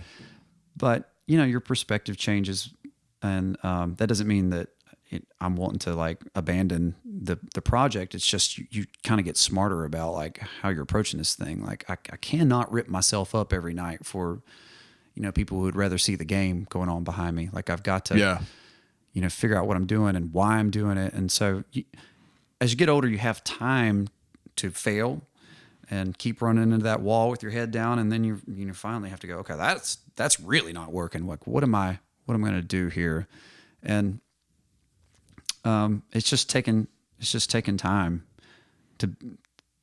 regroup and come up with another plan, better plan, and figure out what my priorities are, which is I've got to get the work done. I've got to document these songs. I've got tons of songs, man. Yeah. Can't share them with anybody. Like I could record them, and put them out. And if you do it carelessly, people aren't going to receive them. So if I could find the right way to like release them and get them into the people that care, like there's a strategy. There's a strategy to it. You'll waste it. If you do it all at once, man, it's like, I feel the pain, man. I feel the pain. It's like a majority of the time you're just strategizing. It's like you're not even creating in this day and age. And that's what your gift is creation and your passion to perform and your willingness to risk, to be vulnerable in front of people. Like, that's what, and that's a great point, because when it's your gift, that's a seminal thing. That's a different thing than just, I want to do this, to get famous or whatever. I mean, all right, that's great. Of course, everybody, it's like Lemmy from Motorhead. He was like, oh, you don't even know what you're talking about. It's like, he'd say like, why don't you just play at the local pub or something? It's ridiculous to say that, you're doing this for no money. And it's true. It's like, if that's the case, go play in your living room. But to get the recognition, it's I think everybody wants that, unless you're just playing guitar in your living room and you're okay with it. Yeah. Well, yeah, it's as simple as like, let's enjoy this thing together. I love this. Like, I want to have some people hanging out with me enjoying it. It's kind of basic.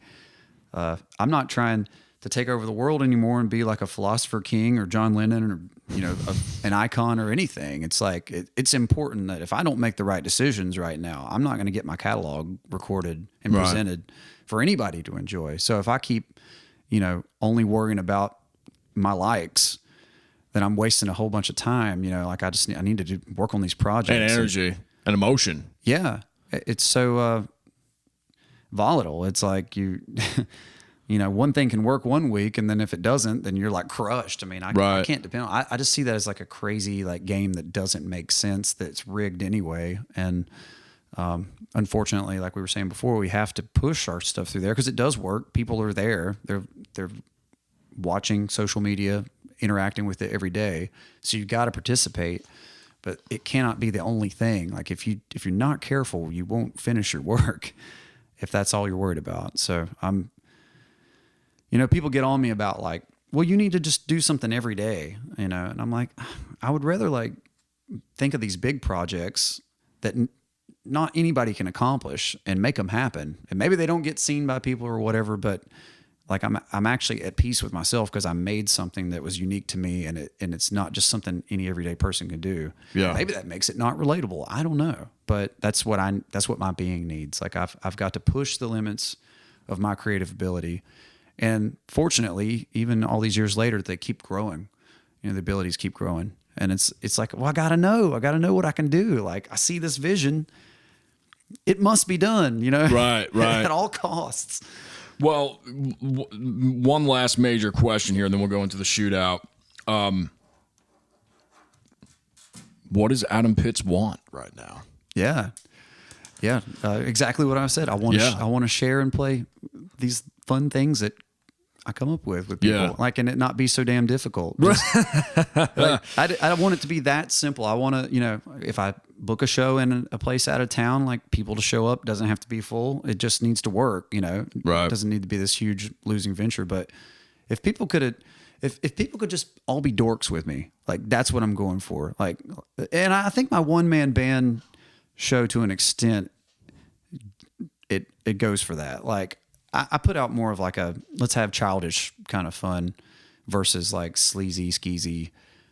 There's enough of that out there, Yeah, like that's like, I've tried that. I tried that in my early days because that was like, again, back when that certain type of rock and roll was big, and I try to act more like with more bravado and cocky, and I guess I am cocky in some ways, but it's different. It's like any artist is, yeah, whether it's whatever angle your approach is at doing it, there's always going to be something. It's kind of like Prince cocky, like it's flirty and feisty versus, you know, like, Right. you know, I'll hide your daughters, you know. You know? So, yeah, I would really like to see the Patreon take off and there to be some connectivity with people that really are enjoying that and they feel like they're having a good time supporting it and learning behind the scenes things about the music that's being created and also knowing that it's going back into the community and, you know, I'm hiring dancers and people that I'm trying to spotlight because, you know, there's a lot of people around who are very, very talented. And that's why we started this platform in the first place. Yeah, like, this is so cool. Just get people here to talk for an hour and a half about what they do. Yeah. You know, because I do believe there's an audience, there are immediate fans that don't know all of this about you. They just come out and see you perform, and that's great. Mm-hmm. But you got to celebrate the journey. Yeah. You know? Yeah. And hopefully this is a voice where we can do that, you know, as a community. Yeah. You know, I'm not any more special than the everyday person. Everybody has a story and a journey to share. But, you know, when you're an artist, you're putting yourself out there in a way to be evaluated, related to, and you're vulnerable. You're vulnerable, yeah. But I feel that through the means that we have to use right now, it's very difficult to share this kind of thing. It's like this is long form content, and you know who knows how many people are going to watch the end of this interview. It doesn't matter, but if we do more things like this and like become more relatable versus just images of ourselves, I think that's something we can create that's akin to like, you know, you were talking about scenes change, trends change in the social media thing is pretty negative, but maybe it'll lead into like more people taking it upon themselves to do like what a fanzine was like back in the day. Like that's a huge part of like the Nirvana's rising. Is like there was a strong underground community of people like participating in things like fanzines and going to the shows, and you know maybe it can be partly digital now, and you know there will be a counterculture that uses those channels but in its own way. So there's a lot of options now. The thing that gives me hope is the fact that, I mean, you know, the YouTube channel per se over the last decade has ushered this in where anybody can have their own voice. Yeah, but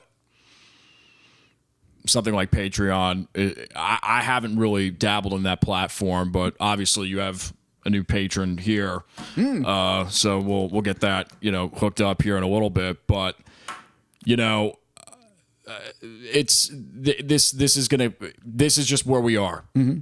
There's no avoiding it, and it's whether we adapt or not. And that's the perspective I have to have personally, because if I don't, I mean, it's just like there's no other choice, you know? Yeah. So, I guess something I didn't say earlier was, stop me if I am going on too long about this, but you know, it's important to say is that, you know, I realized in, previous years when things haven't worked out, like I just wasn't ready, didn't have all the elements together. Timing's a big thing. Yeah. And I mean, timing so that it locks in with culture, but also just, you know, as a performer and artist, I just wasn't ready to present the full thing. Right. It wasn't fleshed out, and that's okay.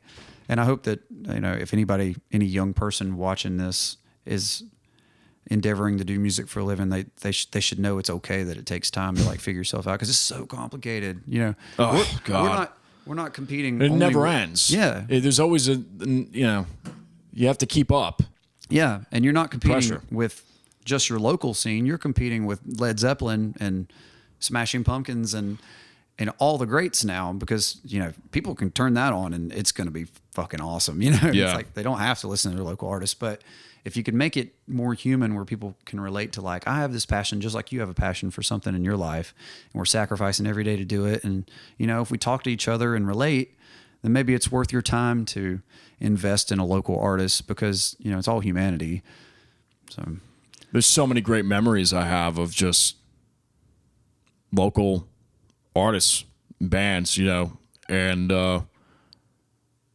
and before we segue, I'll just say this: every international known act at one point was at that place, you know, and that's inspiring too, because everybody's been there, you know, no matter where you are on the totem pole. Yeah. And I think it's just, sure, luck plays into it. But I mean, if you're not out there persevering like you are, there's no chance. And I'm inspired, deeply inspired by your hustle. And, you know, despite that constant negative aspect of social media, especially with artists, yet you taking an alternate look on it and going, okay, well, I'm still going to pursue it anyway, and I'm still going to keep moving forward, you know? Mm-hmm. It's cool, man. Yeah. Okay, shootout. Real quick here. Guitars, electric for you. Yep. I play a PRS CE24. It's sort of like this blend between the guitar I grew up playing, which was a Fender Duosonic. So my stepdad's guitar. Cool. I just spent a lot of time on that fretboard. This neck feels like that, but then the body itself is like this weird hybrid between SG and, you know, Fender and Gibson. It's like kind of this morph guitar. It's lightweight. I grew up on a PRS, believe it or not. Oh, cool. Well, for a couple of years, my dad had one. We ended up selling it, but it looks very similar. Is it like a custom 22 type of feel or CE24? CE20. Oh, so okay. Very similar body. It's got that double cut. You know, Yeah. It's not like the Les Paul shade. It's got that double, and great sound. Great pickups. Yeah. Very cool. Yeah. What about acoustic? Well, I've resorted over the past probably 10 years to a cheap Martin. It's like the lower level CX something. I love Martins, man. Yeah. Love them. It's got the Stratobond neck, and it's not finished on the top, and it's just the right guitar for gigging, you know, because you're in situations where you're getting rained on and freezing cold. And I had a Taylor that I played since I was like 17, and it got cracked because somebody knocked my lights over on top of me, and I kind of caught it. So I was like, no more, you know, $1,500 guitar, and especially acoustic, because they're just so fragile. I had one break in New York. I got it repaired. Taylor, you know, same price range. Picked up, if you look over there, that little $400 Epiphone Hummingbird, and I'm in love.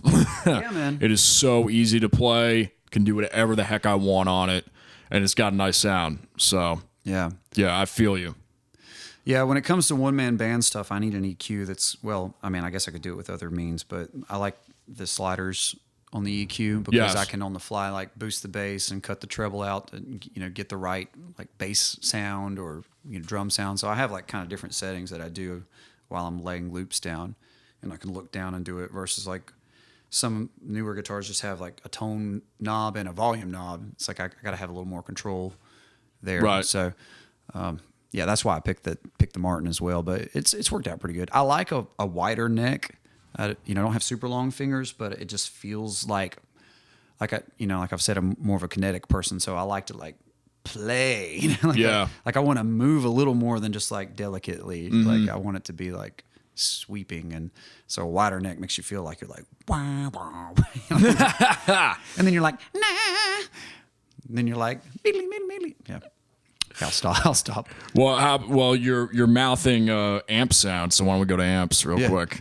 Well, for many years I had like the wrong amp. I had I first had a Marshall combo that would like had a valve state thing in the preamp, but it was digital the rest of the way. So it was like the most horrible preamp distortion amplified. And that's tough when they try to integrate, you know, like analog with digital. It's like, dude, just make a choice and just go with it. You know what I mean? Yeah, you couldn't get the right. It had one sound that was good. That was probably like for nu metal, like a really scoop sound. It probably worked there, but you know, for like the NW or NU. Yeah, the new. Yeah, that's funny. Over the. Yeah, but then I went too far in the other direction. Got a Mesa triple rec. Oh boy, it was 150 watts all tube. I got it and then brought it to practice for the first day. I'm like, fuck yeah. And man, I didn't even like turn it up probably to like 9 o'clock, but I stood in front of it, and when I hit the first chord, like my pants flew like Marty McFly in Back to the Future or something. It was that loud. And Holy it was crap. impossible to wrangle. Like, Holy crap. it was made for like stadiums. Yeah. And I just thought, I'm tired of the drummer being louder than me. I'll get 150 watts. I just didn't know. I hadn't really researched. And I've got 100-watt Marshall, and even on like stages like Poorhouse or Blue Note, I don't put it up past 3. I can't. Yeah. I can't. I mean, I turn the pre all the way up so I can have a lot of play with the volume knob and different, tones and whatever, dirty, more clean, whatever. And I'm you and I are very similar like that, just more visceral guitar players, I think, and just plug in and play. Yeah, couple of toys, whatever. Volume a lot knob. of volume things happening. Yeah. So Marshall gives you that, but it's still like 100 watts. It's just like, dude. Yeah. It's crazy. Vocal mic. Yeah. I have a Neumann KMS 105 for my stage mic. And then sometimes with Pseudo Cowboys, I use the Beta 58A because it's a little more close range. But that condenser Neumann, like for my solo shows, is really good because it has a lot of different. It can pick up from very far away and represent the voice very well. And it seems to be the best with falsetto because I'll break into falsetto a lot, right? And it just seems to do best for that. Like Matt Bellamy from Muse uses that same mic, and it works. He does a lot of falsetto and then like very powerful vocals backed way the hell off. So really good mic, very expensive, but I've had it for many, many years, and man, it's the one. That's cool. I did the Hero Song vocals on that mic. So it's a stage mic. Oh, it sounds good. Yeah. Yeah. And it's funny that you bring that up because on that mix, sounded like a condenser. And what I like about it is, it's vocal, your ear goes right to the vocal, but there's still space. Yeah. You know what I mean? And a lot of my production, a lot of the stuff I do is with dynamics. I've just shot it out, and it's like for me, yeah, a Shure SM7 through a Neve through a tube pre now that I'm starting to use. I love it. And then whatever happens in the other 10, 15 things happen in Pro Tools, but there's a sound there, but I also like the space that you kind of feel in the mix when you have one of those condensers. It really picks up well. Yeah. And I've sang through the U47s or the U87 and whatever, and they're great. But Neumann and they're all Neumanns, but even like the one you're alluding to, that's just got a great timbre, especially for your voice. Yeah. It's got a great timbre, especially on that track. Yeah. It's hard to. It took many years to find the right mic. And just had to go with the expensive one. Oh yeah. It was always just like it did not represent all aspects of my voice very well. The other mics didn't. It would either be okay for belting, but not for falsetto. I don't know. It's a good mic. It's a really good mic. What about pedals? Like favorite one or two pedals? Yeah. Besides loop, because I know you're a loop guy, but maybe effects or just. Yeah, I don't use any effects for one man band. It's all loop. So okay. That's sort of the shtick that I don't push it, but my thing is like I want to make all the sounds that I create from the guitar. Yeah. With an ebow or pick or slide. That's cool. So like all really from the guitar, no effects at all. But with Pseudo Cowboys, there's a lot of stuff that I do with like expression pedals. What is it? It's the HX effects I just got. The Line 6 HX effects is really cool. And it integrates with the Helix plugin really well. So you're seeing the same things across those two different worlds, recording and what's on the floor. So I like using that. It allows me to do a lot of just interesting. It's mostly the quality of the effects on that one and the expression pedal stuff that I can do where I can set, it to change the decay time and, the modulation with, at the same time by, just doing all kinds of weird stuff. Wow. And I do a lot of changing the volume pedal that way too, so that I can like for the verse have a different, cleaner guitar tone, and then for chorus back in with some synth on it, and There's a lot of this going on. It's really, really cool pedal. That's cool. I used the M13 for many years the same way, and they just improved everything, and they included the effects from the M13 in the HX effects. So very, very cool. That's all. Yeah, Line 6 puts out some great stuff. Dude, I love that little Spider amp as a writing tool, practice amp. I mean, you can't beat it. It's got delay if you want to hear what something sounds like and for bass too. Oh, really? Cool. Yeah, it's just great, you know. Strings for you. The EXP 17s, it's a D'Addario, is I think the proper way to say it.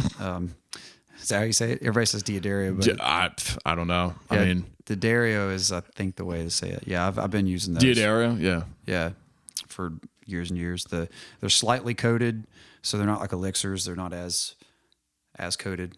But you know, when you're playing outdoor wedding gigs and stuff like that, like with the one man show, I mean, I'm outside, inside, in the rain. Yeah. Freezing cold. Are these on electrics? This is on acoustic. Acoustic. Well, because I've just turned over to D'Addario on acoustic, and they're great. Yeah, they're great. But you know, D'Addario, for some reason, they rip up my hands, like personally, on electric. I don't know why. Interesting. I've been using Fenders. Oh wow, I love them. Cool. What about you? Yeah, D'Addario electrics, 10s. Yeah. I tuned down half step on the electric. Oh, I forgot to say that with the acoustic, it's down a whole step so I can play bass lines. So you're doing like D Yeah. standard tuning. Yeah. Cool. Yeah. So if I drop D tuning on the whole step down guitar, it's C. So, you know, if you want to do System of a Down, you can. Oh, yeah, man, wow. But that's low. Yeah, it's I'm really, a half step down. I do everything in E flat, so. Yeah, but on the electric E flat, man, that's, I don't know, that's that Guns N' Roses. Oh yeah, Pumpkins. yeah. My whole discography, I just made the choice like when I was 18, 19, and I'm just doing this. And vocally for me too, it's a little better. Yeah. You know, you're not hitting G's and A's, you're hitting G flats and A flats, which is better for me. You know, when you're belting up there. Yeah, but you get up there, man. Yeah, that last vocal that you did, I was like, it's like the best one I've heard. It had all these different character, and you know, you had this. I appreciate it. God, it sounded good, dude. Well, dude. You'll understand what I'm about to say. Okay. It's gonna sound really morbid, but the best thing that ever happened to my vocal takes was my best friend passing away a year and a half ago, and then another good friend of mine passing away. And I hate saying it like that because it really is morbid. Mm-hmm. Something unlocked, something unleashed. So Okay. I appreciate the compliment. And I just it's strange. Mm-hmm. It's very strange, but I feel a difference. I mean, when I sing now, it's just like there's something else there. Cool. And I'm not sure what it is, but the only thing I can point it to is that that chain of events that happened within 6 months last year. And yeah, but I appreciate it. Man, sorry to hear that. Well, thanks, man. Yeah. You know, it makes me wonder, and I keep experiencing this as I get older, is that, you know, it's just time is precious, and you realize that you should just try and be as open as you can, you know, and take advantage of moments. And when you're performing, like I can't have fear or hesitation because, you know, you never know when you're going to go. So just, you know, fully be open and okay, and, you know, take the slings and arrows. I keep finding myself opening up more and more as far as like when I perform, like, don't worry, like you're gonna survive even if you screw up, you know, or it doesn't sound good. Half the time when I'm busted up, like people don't even know. Yeah, they don't. And the other thing is, it's like it gets to a point where you have to trust yourself with your experience, because it's like, all right, I've been doing this for, you know, for me to say that 25, whatever, but I've been doing this for a while, done X hundred amount of shows, whatever, done, you know, you just gotta like shut up and do it. Yeah. You know what I mean? Yeah.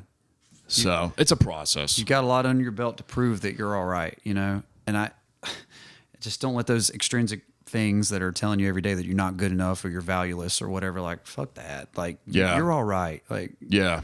And I can say that it's not just a pep talk thing anymore. It's like, I really genuinely believe that about myself. Like, dude, you've got a lot of experience under your belt.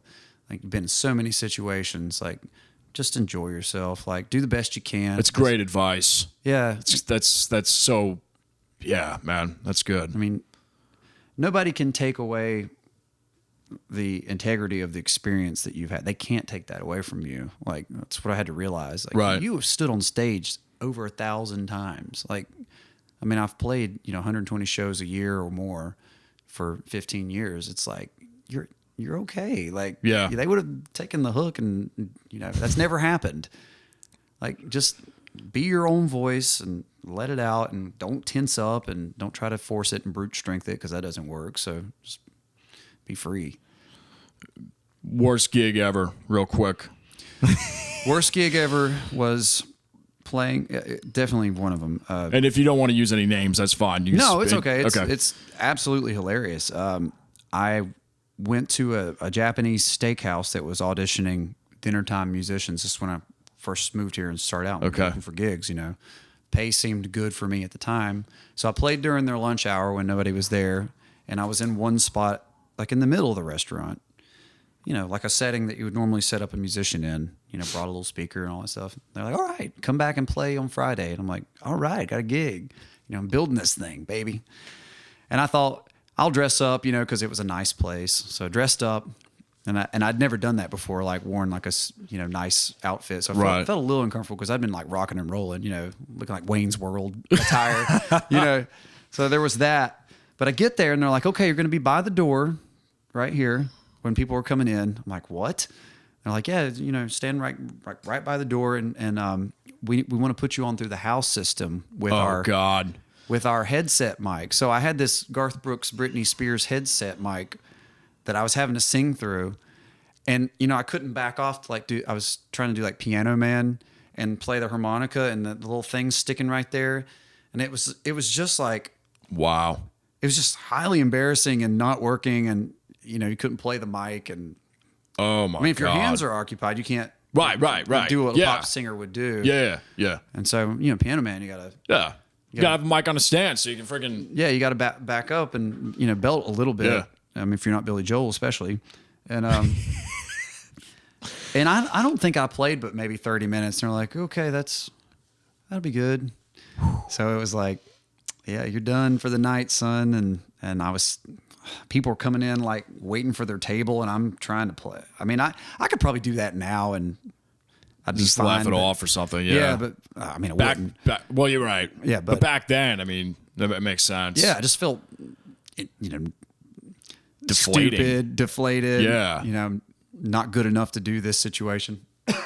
So, yeah, that was one of the worst gigs ever. Can I tell another one? Sure, yeah. Okay. Another one was when I was really much younger, my band were playing a Relay for Life. You know what those are? It's like, and they walk around like a track or a baseball field. And so I think it was a big beach band. They were playing before us. And then we're like, mini Silverchair. Like we're like we're going to play some nasty, heavy rock. And we're pumped because we never played at a baseball stadium before. So right. We're sitting over there off the field, all our gear, because we had to bring our own PA. Oh, God. And we're waiting for them to get finished. Well, they played extra time. So it takes them extra time to get off the field before we can even load our stuff on. We start to load it on. Somebody that's like a manager of the baseball field said, oh, no, you can't walk on the grass. Like, you got to put plywood down so you can walk to the stage. So we're like, okay, Oh, my God. It's getting to be like 2 a.m. before we're even ready to start. So we're putting plywood down ourselves. And then we start walking stuff to the stage. It starts to rain. Oh. So we're like, it was something was trying to keep us from playing that show. And I think we did eventually get everything set up. It started raining again. That is so morale debilitating. Yeah. I've had a couple of those experiences myself. Unbelievable. We didn't get to play. Yeah, that's terrible, man. The other thing that happened was that the stadium lights were on a timer. Oh, great. So once we got on the stage, all the lights went out. Nice. So somebody had to scramble to find floodlights that use construction and point it at us. Best gig to date for you, real quick. Ooh. Yeah, I'm going to go with our Patreon launch party. Cool. last December. We had the ballet dancers and the She's So cool. Heavy video perform live on the first song. I did this whole thing where I set up like, it was like an art gallery. Like I had our videos playing, interviews, stuff from the documentary. Wow. A slideshow like going while everybody socialized and ate. And then the first thing was... It's like a whole event, man. It's it was cool. an event. Yeah. It's cool. And we were launching the Patreon that night, and we were launching the video that night. So we had the floor blocked off in front of the stage, and then the dancers did what they performed in the video for the first song, and then we lifted the ropes up, and everybody filled in, and it worked. Cool. And everybody thought it was just so cool because this is something that was really rewarding about the ballet project that I say elsewhere is that you don't see ballet dancers like, I guess you have, but like most people don't see them up close doing like that very intense like physical activity, like right in front of you. You're in a theater. It's extremely intense. Yeah. So to see them right in front of you doing it, it energizes you. Yeah. And so when we filmed the video, it was that, and then that night we got to release the video. They were right in front of us doing it again, and I could see the crowd just like, oh my God, what is this? These That's cool. two professionals that are just incredible. The Carolina Ballet, Jan Burkhardt and Yevgeny Slapko, amazing. Go watch them. But yeah, so that was just rewarding. It all came together, and then we played 2 sets. So we didn't even have another band. We just did like one set, took a break, talked to people, went out and did another set, and people stayed to the end. Like I felt people were going to leave, but it was a great night. That's really cool, man. That's awesome.